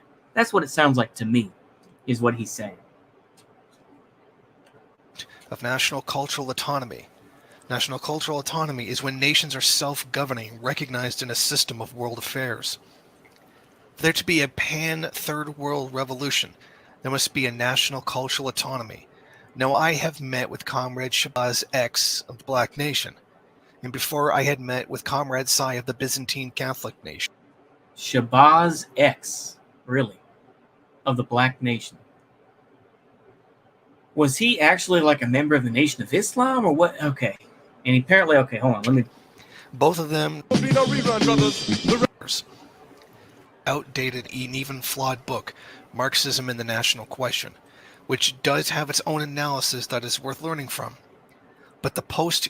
He keeps on saying how these books are outdated, and then he's like, but they have good analysis in them. It's like, no, just admit that you no longer believe in Marxist-Leninist Maoism, and you don't believe in these theorists. Just admit that you don't believe in them. Just say that. You know, say, yeah, I took some inspiration from it, but I no longer believe in it. Just be honest with yourself. But he can't do that. Christian neurosis, that is the organized religion of Marxism-Leninism. Organized religion of Marxism-Leninism. Oh. It's on maintaining the most rigid and most dogmatic way possible. Stalin voted for Zionism. This is a historic fact. The Jewish labor Bund, on the other hand, opposed it. Okay, so let's break this down a little bit here. The reason Stalin voted for the creation of the State of Israel was because he assumed that Mapam, which was the Marxist Zionist party that existed in Israel at that time, and that groups like Hashomer Hatzair were going to take over. That's what he assumed. I'm not going to sit here and defend it, but it's like, you need some explanation behind it. Mapam. Let's go ahead and look through I'm going to go ahead and use a wiki page right quick here, just to describe this for you. Okay, so Mapam. Okay, so Mapam was formed by a January 1948 merger. Kibbutz-based Hashomer Hatzair Workers' Party, the non-kibbutz-based Socialist League, and the left labor Zionist Ahut Ha'avoda Poal Zion movement. The party was originally Marxist-Zionist in its outlook, and represented the left-wing Kibbutz Artzi movement. Okay? So once again, this is why Stalin supported, because he thought that these folks would take over. And it wouldn't be Mapai. Mapai was the Social Democratic Party that David Ben-Gurion was a part of. So I don't really get this type of feihui right here. Party's pro-Soviet views did not endear them to Ben-Gurion, and they were not included in the governing coalition. And so it's like, these are things that you have no idea about, Jason. Once again, it's like there are deeper issues that you don't want to explain. But yeah, I mean, yeah. Oh, what's going on, Sangam Policy? How are you? Yeah, the very definition of first and third world is defective because it was used to talk about NATO countries in contrast to Warsaw countries. Yeah, all neutrals were third world. Yeah, we're the third world. Yeah, he has lost it since he thought the BLM protests were bringing the revolution. Yeah, exactly. These are facts. Another issue is when the Church of Marxism-Leninism insists on blocking all other socialists who decide to associate with the Bundists, or even give them a word in edgewise. It sounds like the Bundists aren't even that relevant in the first place. So I don't really get it. Go ahead, Megan. Stonewalling them, lying about them, and then also making the most repulsive anti-Semitic jokes that I've ever come across. Pan-Europeanism is necessary, and it must be led by Euro-Americans and Euro-Canadians. Pan-Europeanism. I'm sorry. I still believe that Pan-Europeanism, that's something that Wignets still talk about, but Euro-white... Hold on. Let's back this up for a minute. Okay, go ahead. Neurosis, that is the organized religion of Marxism-Leninism. insists on maintaining the most rigid and most dogmatic way possible. Uh-huh. Stalin voted for Zionism. Yeah. This is a historic fact. Yeah. The Jewish Labor Bund, on the other hand, opposed it. Mm-hmm. These are facts. Yeah. Another issue is when the Church of Marxism-Leninism insists on blocking all other socialists who decide to associate with the Bundists, or even give them a word in edgewise, stonewalling them, lying about them, and then also making the most repulsive anti-Semitic jokes that I've ever come across. Pan-Europeanism... Okay, so let's stop right there before he goes into the pan-European stuff. Making anti-Semitic jokes. Once again, Jason, you have probably spent your whole life living in Canada. You have never been to Eastern Europe. You have never been to Russia. So you say the most repulsive anti-Semitic jokes. Then you would hate being in Russia. Then you would hate being in Albania, because guess what? They make horrible jokes about Jews there too. You'd probably hate Japan because they make anti-Semitic jokes. So, I mean, I don't really get this type of shit where it's just like, oh, they make horrible jokes. Oh, it's so unbecoming. Oh, I don't like you making jokes. Megan, you have never lived in this world in any real way. Is necessary, and it must be led by Euro-Americans and Euro-Canadians. All of you Americans that think you are separate from me need to wake up and just see how much of a non-difference there is. It is time for us to create a decolonizing conversation and plan. There is no America. There is no Canada. There is no Quebec. There is no state of Israel. Israel is the name of all Jewish peoples in the world, and the Zionist state cannot claim it. They already did. Not to mention that the Kingdom of Israel is gone. There is no Australia. There is no New Zealand. It is incorrect to compare the concept of New Africa to the Zionist state. The creation of New Africa is a conversation between the black nation and the indigenous that they must have. Huh?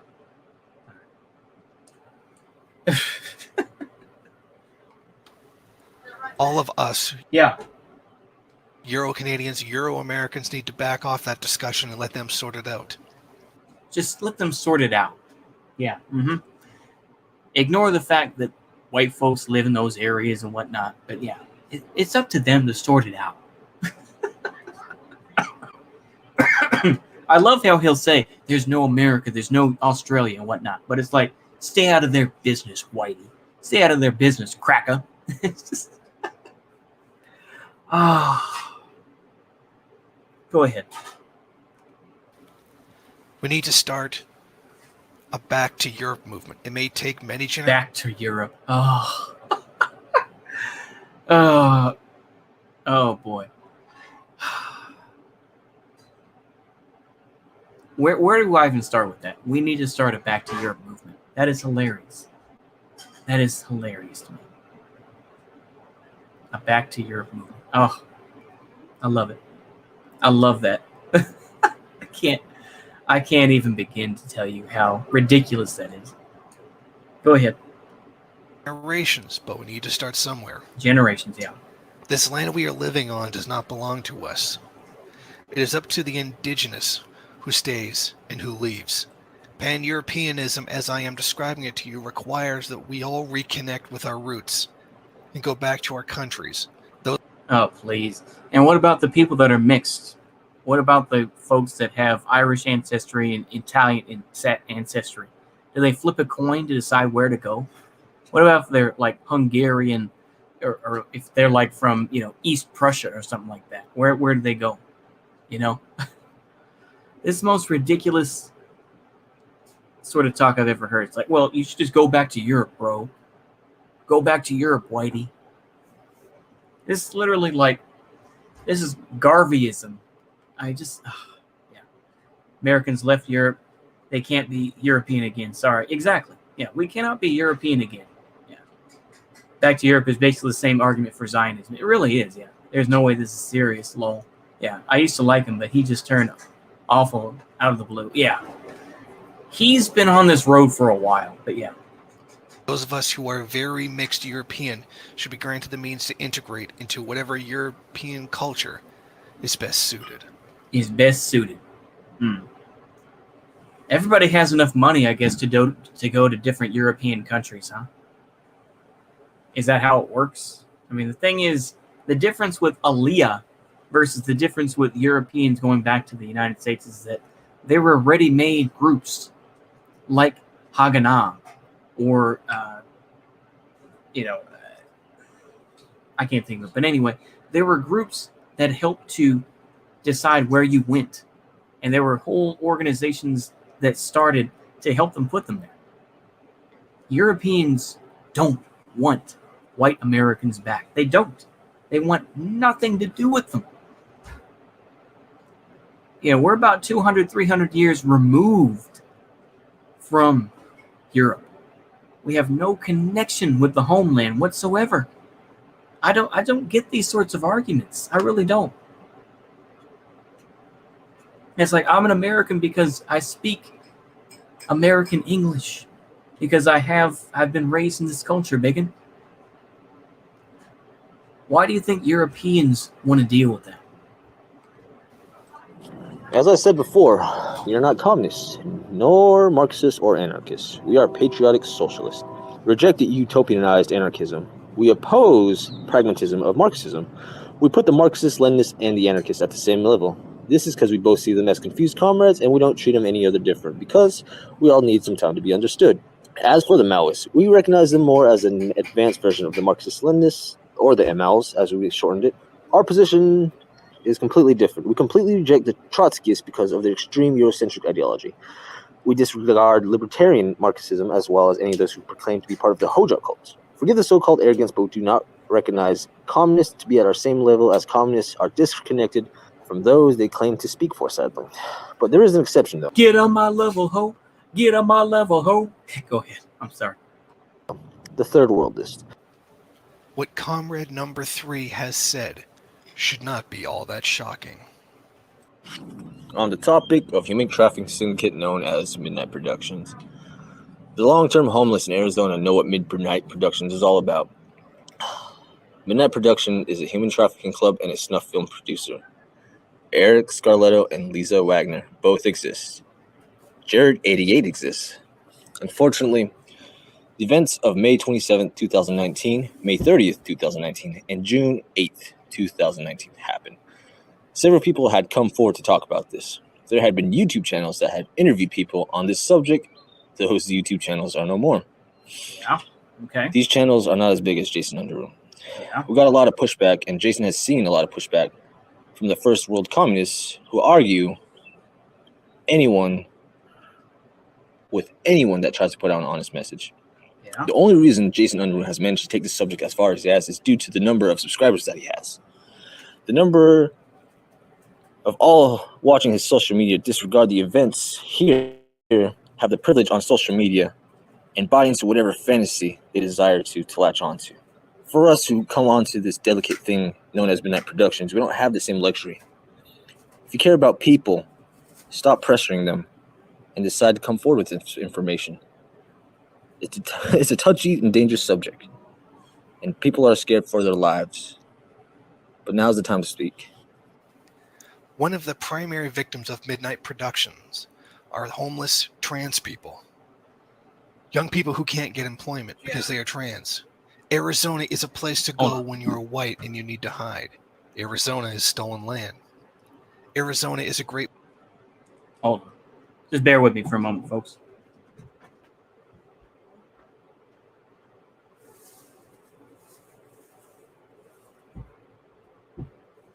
Okay.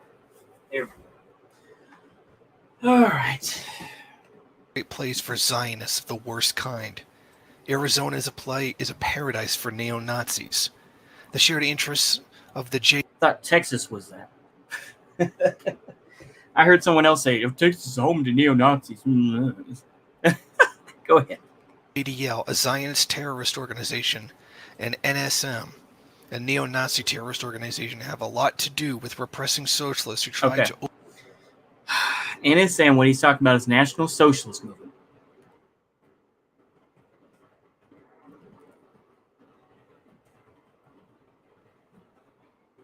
Let's go ahead and go through this, shall we? group was turned over to James Hart Stern, a black activist who announced his intention to undermine the group and eradicate it. In March 2019, a press release, the group leader, Jeff Shep, said that Stern does not speak for the National Socialist Movement and he holds no standing. In addition, Jeff Shep has since renounced his racist past and involvement in any racist groups. So yeah, it sounds like it doesn't really exist. Charlottesville sued against the NSM. Changes of leadership. James Stern died of cancer on October 11, 2019, leaving the future of his plans for the NSM uncertain. Matthew Heimbach. Here we go. Oh, boy. Bruh. So it sounds like it doesn't really exist.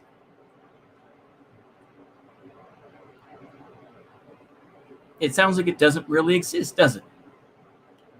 So when I hear this type of stuff, oh, the NSM, it doesn't really exist anymore. Maybe it did. And so these events that happened in 2019, it sounds like an offshoot. So I mean, I don't really get this. Go ahead. Overcome all this. We need to stop ignoring them. It's like you're in Canada, bro. Why is it that you're so concerned about what goes on in Arizona? It sounds like that's up to them. Go ahead.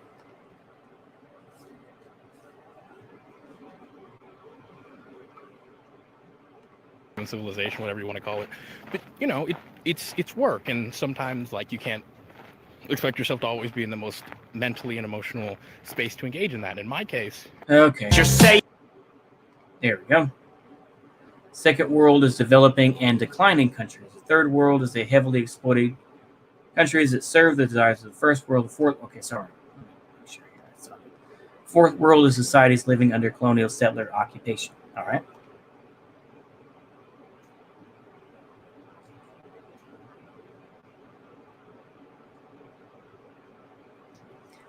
Then there are diaspora nations that are without land. Some of these nations, like the Romani tribe,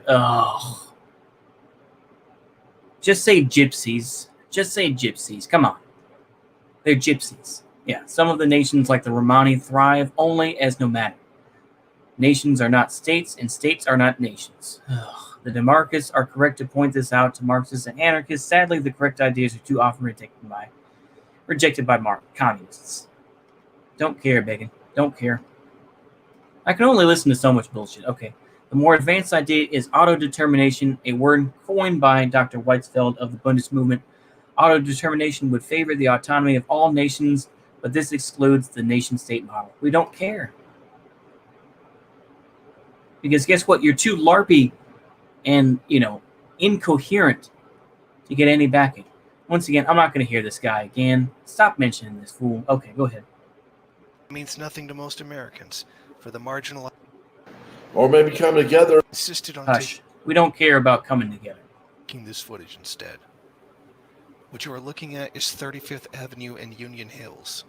Remember this footage. This is a hot spot for selling meth and heroin. Yeah? It is also a place where several people constantly go missing. Yeah? The state of Arizona is a playground for human trafficking, drug trafficking, and Reaganite-style union busting. Reaganite-style union busting. Identity information. There wasn't union busting before Reagan, apparently. Go ahead. It's erased. The state of Arizona exploits Mexican workers because they will work for very cheap. Yeah? That's the capitalism state of for you. Arizona has always had this reputation. The events that I have been reporting on are nothing new at all. Those that deny these things are either helping to cover things up or afraid of the implications that such a reality brings with it. Joe Arpaio, the former Maricopa County sheriff, was given a presidential pardon by Donald Trump. Yeah, we know. And while that means nothing to most Americans, for the marginalized in Arizona, they fully understand the great weight that has. It is heavy and enraging. If you recall in my anti-colonialism series, I bring up the Mexica movement. The truth that Mexicans are not Latino or Hispanic is lost on most Americans.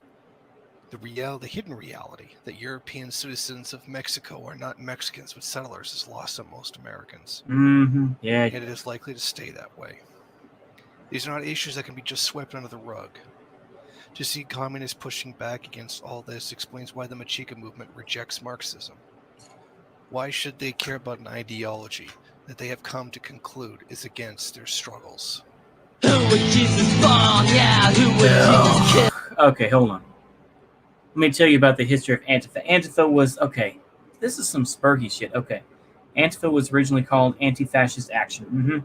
It was a militant anti-fascist organization in Weimar Republic, started by members of the Communist Party, KPD, 1932 to 1933. Also, I believe Otto Strasser worked with the Antifa as well. Did you know that? Yeah. Strasser worked with Antifa, the original Antifa.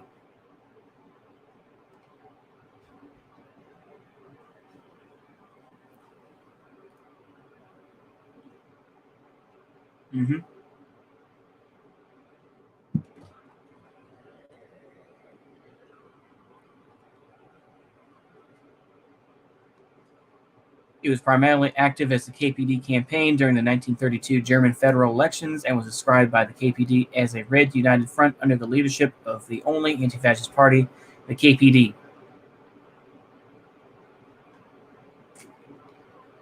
Yeah, okay.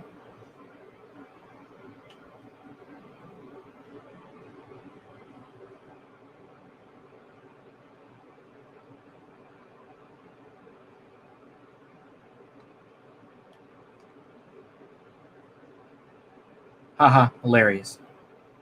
I can't agree with that, though. Yeah, radical liberalism, Vosh. Yeah. Its main goal was to defend liberal democracy against totalitarian. Is this third? Okay, sorry. First arrow is colonialism against fascism against radical liberalism. Yeah, so you're just trying to retake the idea of third arrow, of the three arrows. Okay, I get that. All right.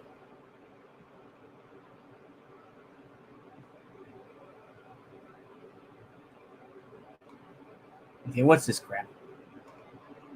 Are very against identity politics.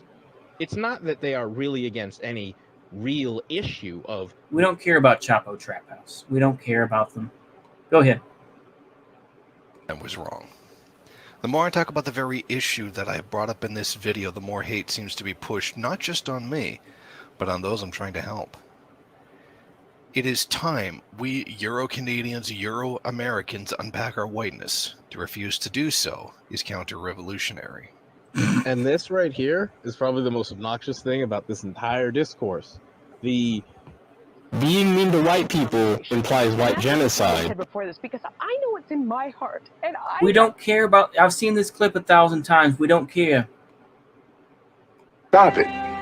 Get some help. You're better than this. That is from part 2 of Race and Communism. What I said was taken out of context, and I have already gone over that in other videos. We don't care.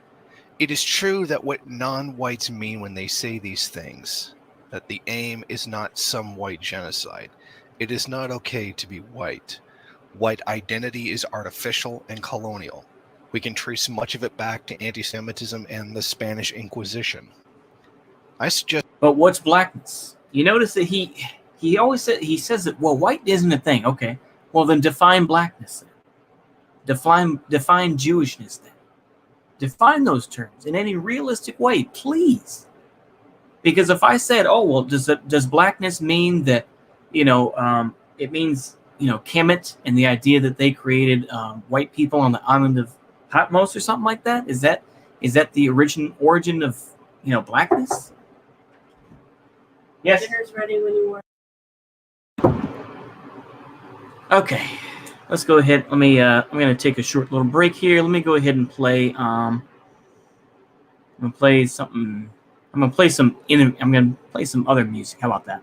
Let me see if I can do that right quick. Yeah. Stop proving Orwell right, you idiots. Yeah. Let me go ahead and do that. Let me see here. Let me put on some piano music. How about that?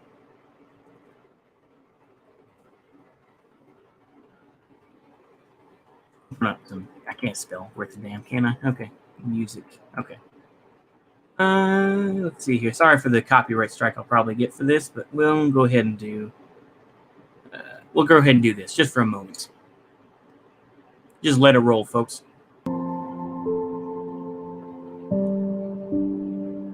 Just for a moment, folks.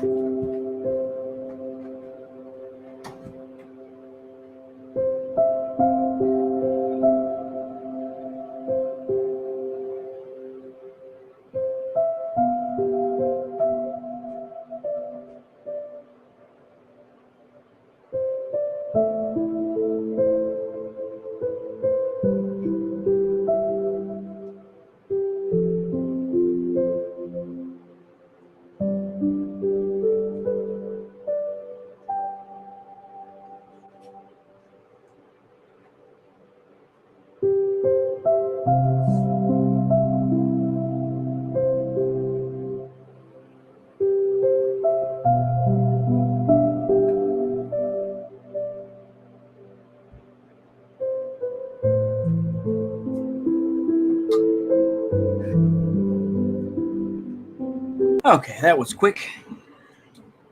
So I'll be eating some soup while we continue this on. But yeah, let's go ahead and carry on, shall we? Oh yeah, here we go.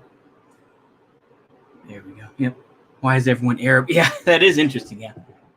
Okay, let's go ahead and we're gonna finish this up. There's not too much more. About 20 minutes. We skipped past a lot of the bullshit, but this is just all over the place, isn't it? Go ahead. Just replacing the term anti-white with anti-settler. Then from there, explaining what whiteness actually is. The right, as well as the center, may seem reasonable in the realm of debate, but in reality, this is because leftists who debate them are only validating their ideas. It is not that you cannot interact with right-wingers or centrists, but to understand the relationship one has to their politics should make it very clear how these conversations should be handled. There is an idea of good faith inherent in these conversations, a respectability that permeates most of the ways in which these conversations are handled.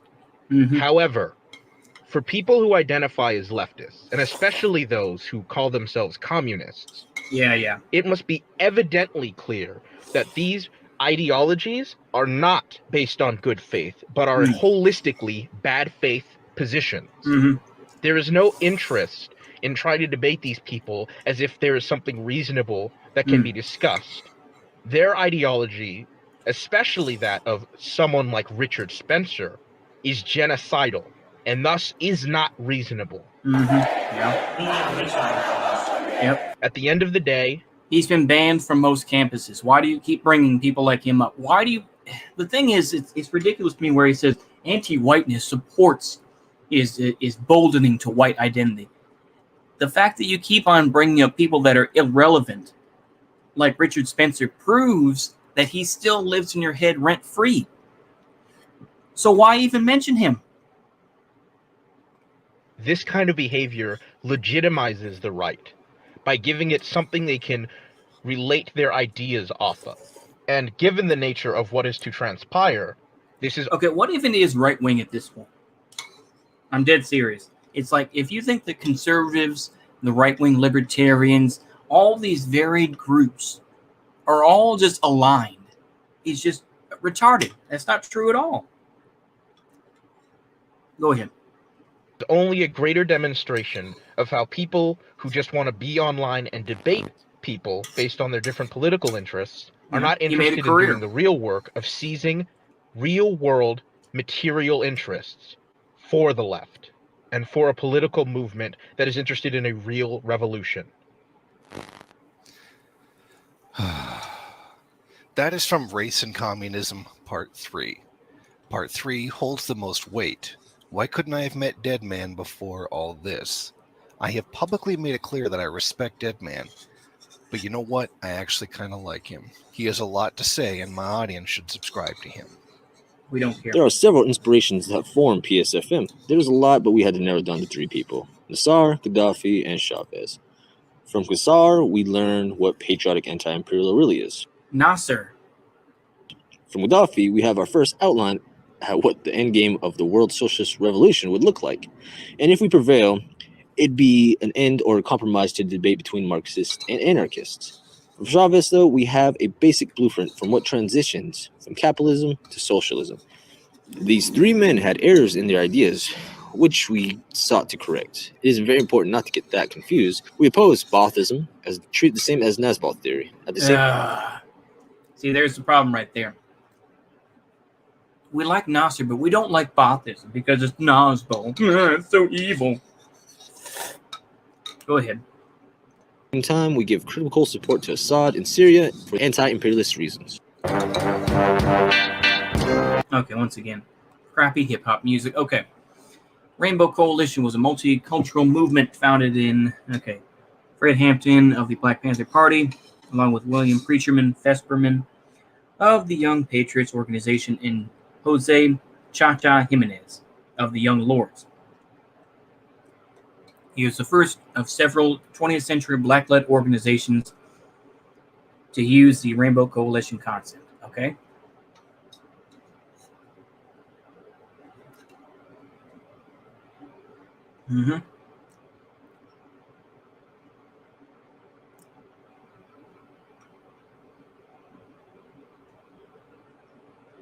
Next slide, please. Anytime. There we go. Also has a type of Rainbow Coalition, which includes demarcus groups. Okay, so Black Nation and Byzantine Catholic Nation. Oh, boy.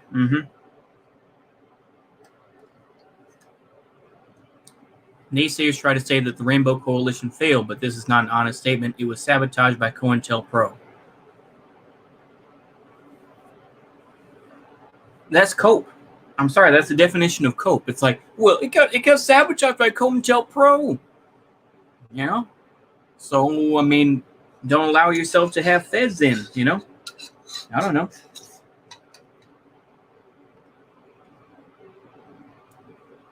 Next slide. COINTELPRO awareness has always been a part of the theoretical application in the Bundist movement. I think this has a lot to do with why they were attacked as hard as they were in 2019. The parallels between the demarcus theories and genuinely dialectical Marxism, are there. You can compare the original Black Panther Party to the old Jewish labor movement. In fact, others have. Okay.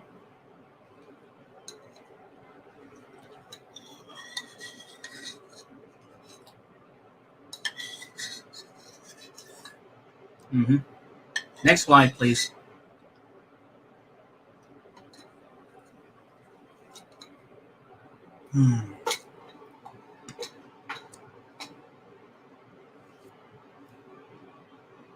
Yeah, damn. Okay.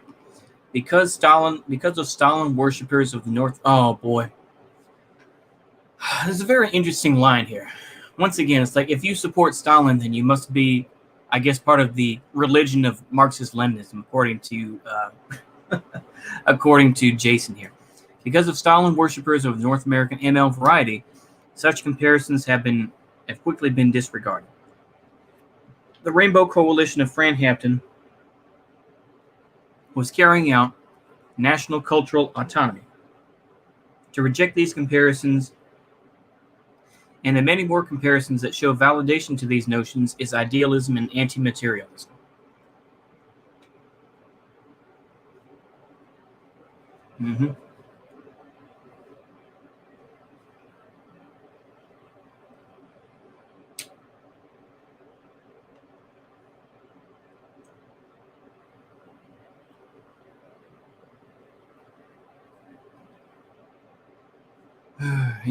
Next slide.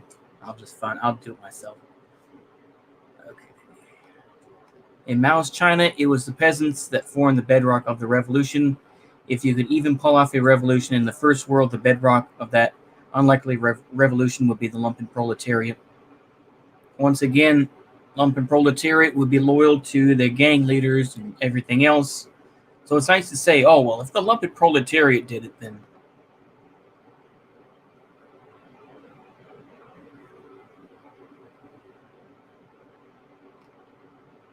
Okay, let's hear this bullshit. And Australia. We've all agreed. Start a fight! Okay, sorry, yeah. What the fake third worlders forget is that multipolarism has a lot to do with how third worldism actually works. In the first world, it is possible to radicalize the lumpen proletariat. It is harder to do it than it would have been in the 1970s, but it is still possible.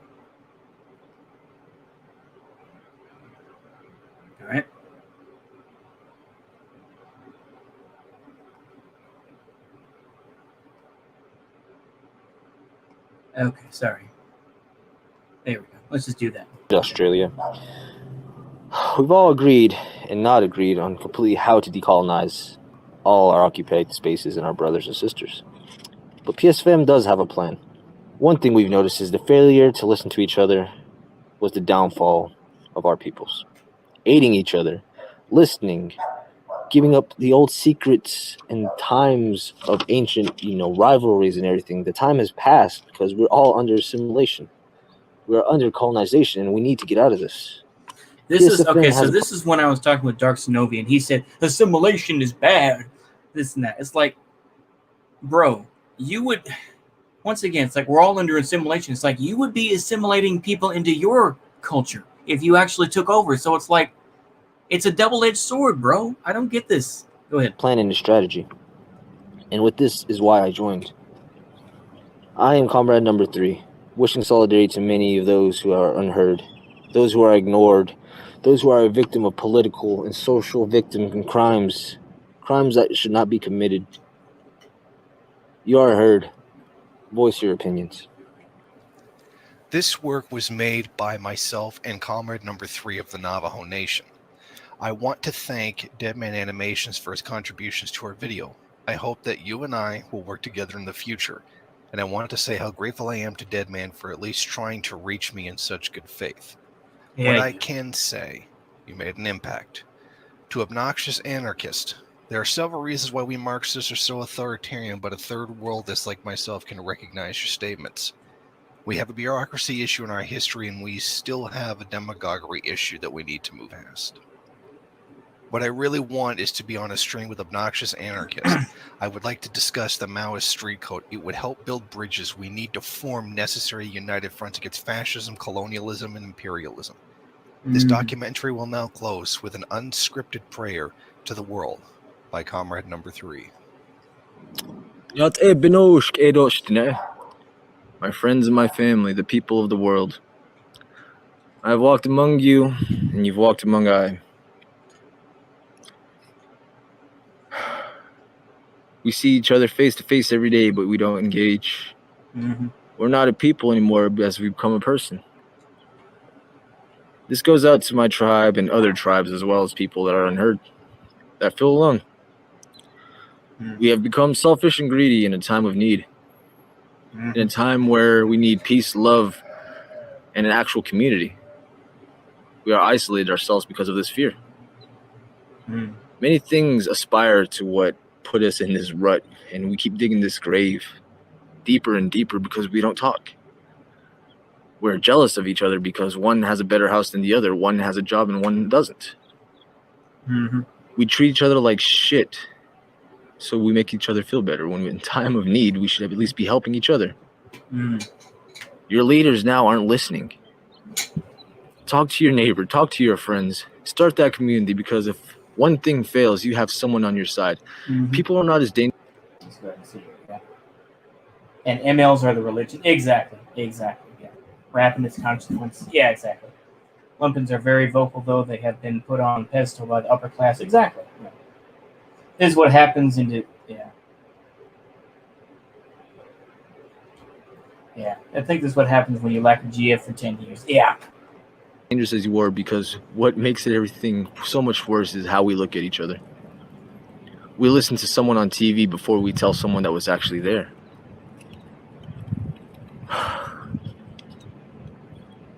Now is the time to step up. Just because you're not heard by your leaders doesn't mean no one's listening. The real leaders are among you. Like I said, we walk among you. Yeah. We are all one. There is no reason for us to look at each other and want someone dead for that. This is a time of unity, my friends. And without it, we're just going to go and perish like everything before us. We're on a one-way track into extinction. We're killing the one thing that's trying to keep us alive, and that's our planet as well as ourselves. You are one. Don't think you're better than no one, because you're not. At the end of the day, you still end up 6 feet in the ground. You end up with one last breath and one last heartbeat. We all bleed the same. No, people have different blood types. I hate that type of thing. We all bleed the same. No, people have different conditions and everything else like that. It's amazing how you guys will talk about science and then still say dumb shit like, "Oh, we all bleed the same." No, some people have different blood types, bro. So no. It's time to start acting like something like that. And this is the same bullshit. Yeah. Without sounds larger than the man myself, it's no surprise that Dalek 1 has garnered much support for the likes of Truth, K's. I don't care about none of these motherfuckers.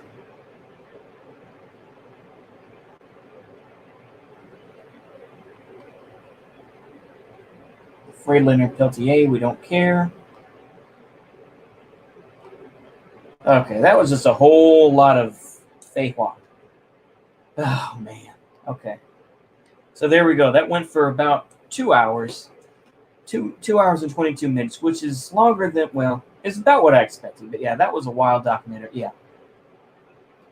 Very pretentious. Thank you. Yeah. Yeah, that sounds like a self-help. Yeah, this sounds like a self-help guru. He really does. Yeah.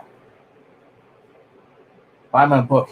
Stop being a loser. It really is. It's like, that's not a prayer. You say, yeah, dear, it's like you could say, dear Lord Mother Nature, or dear, Lordess Mother Nature, come to our help.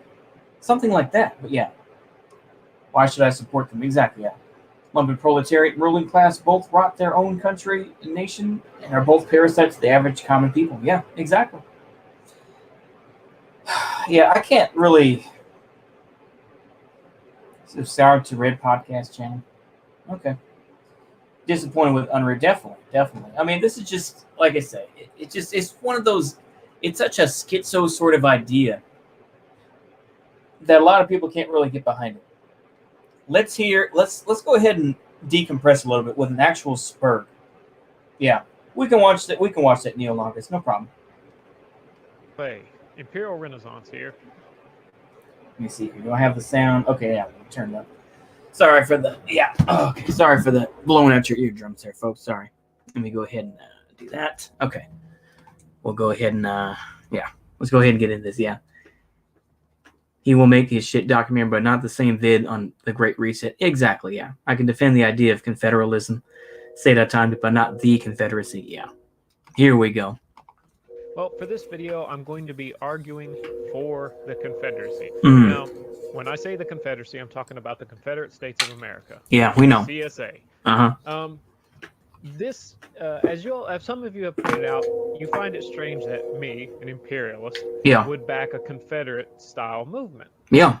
Well, I'm going to tell you that it's not actually that hard to comprehend. Oh, really? Get into the full history of the Confederacy. No, okay. The Confederacy is one of those major topics that is so lied about by the establishment. By the left. Just be honest when you say that. Come on. You will probably never, ever find a college professor that teaches the truth. Well, that's not fair, because when I was in Civil War class, our professor actually taught both sides equally. All right. Showed no favoritism. He defended the Confederacy to us, as well as defending the Union. And so when you get an unbiased point of view like that, which he backed it up with books and everything, you find that, wow, this guy might actually be educated. Now, I'm going to be arguing for the Confederacy, as I said. So I've raised some points that should maybe convince you that the Confederacy was the more correct option in that fight. As I said, I raised some points of why the Confederacy is the imperial option. The first being classicism. Okay. The thing is that he talks so negatively about certain aspects of Christianity. I mentioned like Protestantism, and yet, the South is kind of known for being somewhat Protestant, and Southern Baptist is kind of like, really? Okay. Classicism. If you are a student of classicism, meaning you study the classics, Rome, Greece, all them, then the Confederacy is more in line with what you would follow. What do I mean by that? Well, the Union, the North, embraced progressive ideologies and the Industrial Revolution. Now, within not the Industrial Revolution, you know what I mean, industry, big industries.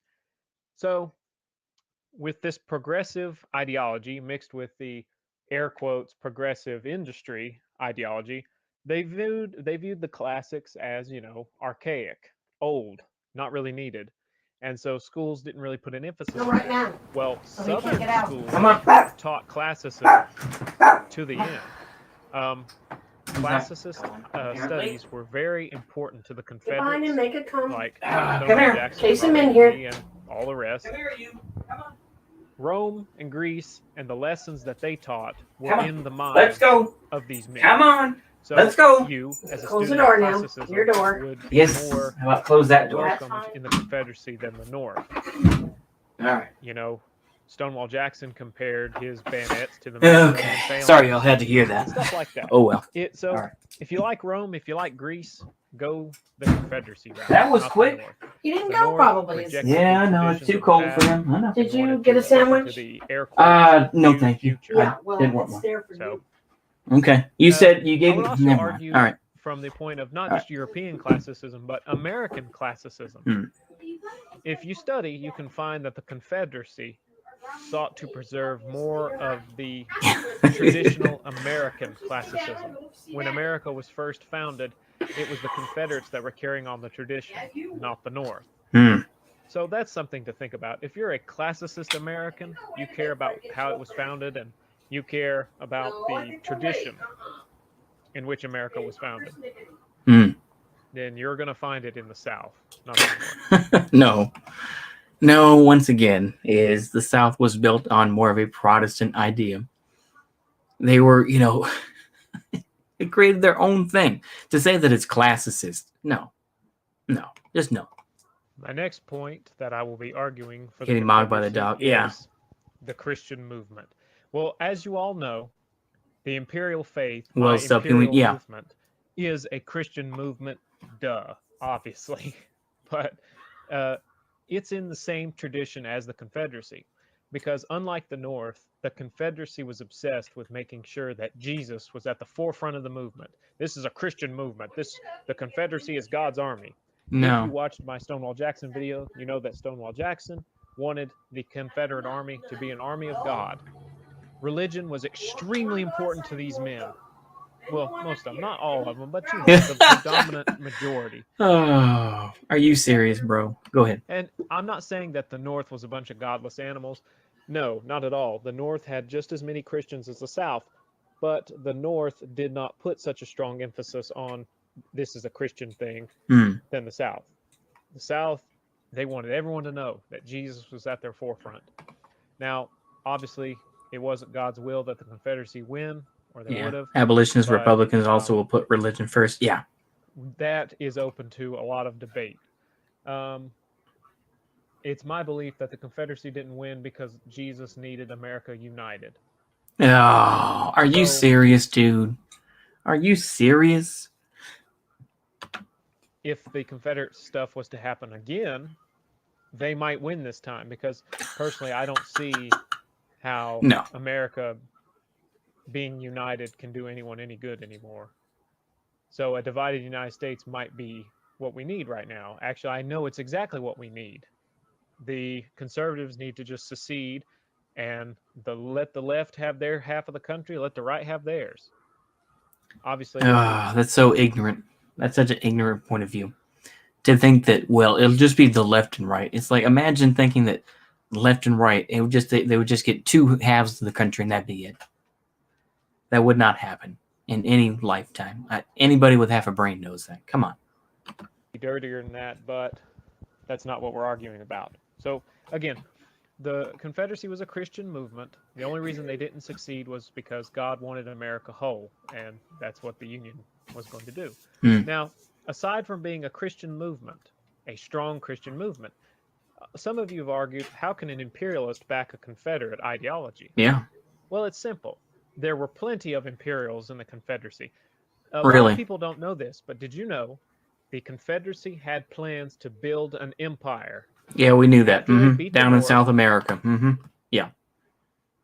I doubt it was going to be based on Christianity, though. I doubt that. They were going to conquer Mexico. and set up the Confederate Empire. I'm not lying. I'm telling you the truth. No, I know that you're telling the truth, but it's LARP. It wasn't going to happen. Truth. The Confederacy wanted to build the Confederate Empire. Now, they would have also allied with Britain and France. So you now have the potential of a triple alliance between Britain, France, and the Confederacy. All three of these juggernaut empires working Juggernauts. You'd think that the British would not backstab the Confederates at all. I'm sure that wouldn't happen. You notice that he hasn't mentioned Judah Benjamin yet, right? You notice that he hasn't brought that up. Go ahead. I don't know about you, but that sounds awesome to me. No, that sounds that'd be really gay. cool. Being British as I am, hecko, I would love to see it. Being British as I am, oh my gosh, Anglo LARPer. Oh, you're an American idiot. You're not an Anglo. All right. Well, me being British, no, you're not British, Biggin. Okay, you've lived in the South. You have a Southern accent, Biggin. You're not. Stop, please stop. I'm so tired of Americans who LARP as their European. Like, oh, well, actually, I'm actually British. My family originally came from, Yorkshire. Yeah, we originally came from Yorkshire. You're not British. You're not. In any level, no. But obviously that didn't work out. I just wanted to tell you that, though, because, some of you Imperials are like, they're Confederates, they're rebels, they don't follow Imperial ideology. Well, No. actually, a lot of them did. Really? A lot of them were Imperialists. And my final thing is libertarians or liberals? Well, some of you have said that the Confederacy was nothing but libertarians. Well, Yeah. I argue that that's not true. Were a majority of them libertarians? Yes. They didn't want the government telling them what to do. They wanted to be left to their own devices. That's just a fact. Well, a lot of them were poor whites who basically were forced into joining the military because they knew nothing else. So that's how they ended up joining the Confederate Army. But most of them weren't slaveholders anyway. So they didn't even profit from it, but they just didn't like the North because they were propagandized that way. The reality of the situation is, which would you rather have, libertarians or liberals? Seriously. Which, knowing that if the libertarians win, they were going to immediately... Libertarians or liberals. I mean, I would say neither. I'd just be honest with you, neither. Just wipe them both out. But yeah. become imperialists and build an empire. I don't know about you, but I'd pick the libertarians. One thing that makes Confederate libertarians of the past greater than the Libertarian Party today is the Libertarian Party today is a bunch of anarchist scumbags. Lazy scum. That's what they are. But the Libertarian Confederates of the past were just going to become imperialists. So they were just going to become... No. Once again, why is it that he doesn't even have all the stars on this Confederate flag? And then he's got the LARP German... wannabe German imperial flag. What LARP? Again. Another thing that makes me, sympathize with the Confederates is, at the end of the day, they're just a bunch of farmers. No. As some of you know, I've said it in another video, I grew up a farmer. And so, being from that background, I can sympathize with them. No, your family were farmers. You're not a farmer. And you all need to remember that some of the greatest imperialists to ever live started as farmers. To be fair, I would argue that imperialism is a farmer's government. What? As funny as that sounds. It's true, though. I mean, let's look at Rome, the greatest imperialists to ever walk the earth. Henry Kissinger was a farmer, apparently. Go ahead. Ones that give us the model. Rome started as a farming city. Julius Caesar and Augustus Caesar grew up on farms. A lot of Romans grew up on farms. That sounds like a straw man. Go ahead. That's just the way it was. And so,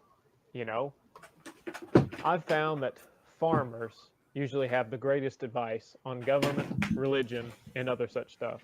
It's because farmers are real men of substance, What about ranchers? What about ranchers, bro? Grounded, based men.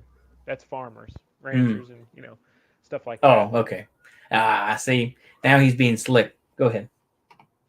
So, being a farmer myself, how could I not sympathize with the Confederate farmers who, at the end of the day, were going to build an empire? Now, I know what some of you might say in the comments. The dreaded Slavery. Yeah, that word. Wasn't that what it was about? The answer is no. If you open a true history book on the Confederacy and study, hecko, if you just pay attention, you'll know that that was not the reason. Now, I'm not going to sit here and tell you that states' rights. none of the states thought that and none of the groups of Confederates fought for that, because that's not true. Some groups like South Carolina, that's what they fought about. They wanted to uphold that. And, I'm not going to weigh in on that because YouTube will just take the video down. If this video makes it up more in a day, I'll be surprised. So, maybe one day if you meet me in real life, ask me about it then, and I can go into more detail about it. Yeah, okay. But, so just to go through the points again, classicism, the South, not the North, not over the big bad word. It was a Christian movement and the Confederate Empire. Think twice about how you view the Confederacy if you're a true American. And a lot of you were sitting there thinking, oh, the Union is the true America because that was the, got to preserve that Union and the Union, da da da da da. But look at today. I bet if you ask Abraham Lincoln, which very confused, Abraham Lincoln is one of my favorite presidents. Succession, yeah. If most of you ask, they did it for slavery. Yeah, he's so paranoid about YouTube. What do you think about? Won't make an alt account or a BitChute account. Yeah, exactly. He would be appalled. Yeah. And honestly, he might join the Confederacy. I really believe that. As a strong, conservative-minded person, the Confederacy is your best bet. Bruh. Not the Union. Bruh. And in America today, if the Confederacy should rise again, no, it will not. So I'll be there. I'm sick to death, but I'm not going to go into all that in this video. Again, I'd kind of like this video to stay up for longer than a day. So I hope that answers some of your questions. If you have more questions, I might try to answer them. Actually, if you have questions about the Confederacy, ask them during my next live stream, because obviously YouTube can't catch me in the middle of a live stream answering these questions. Actually, they can. Actually, YouTube, if they don't like what you are showing on a live stream, they will take you down. Yeah, but they can. I hope you enjoyed the video. I hope you learned something. Do some research. Again, that would be my greatest advice. Just do some research, and you'll find truth. All right, y'all have an excellent evening, and God be with you all.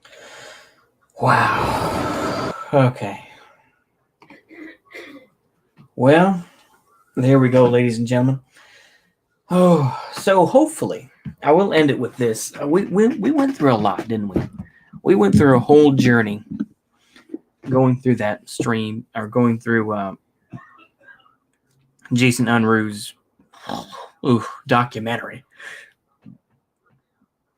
We need some Atun Shea films. Yeah.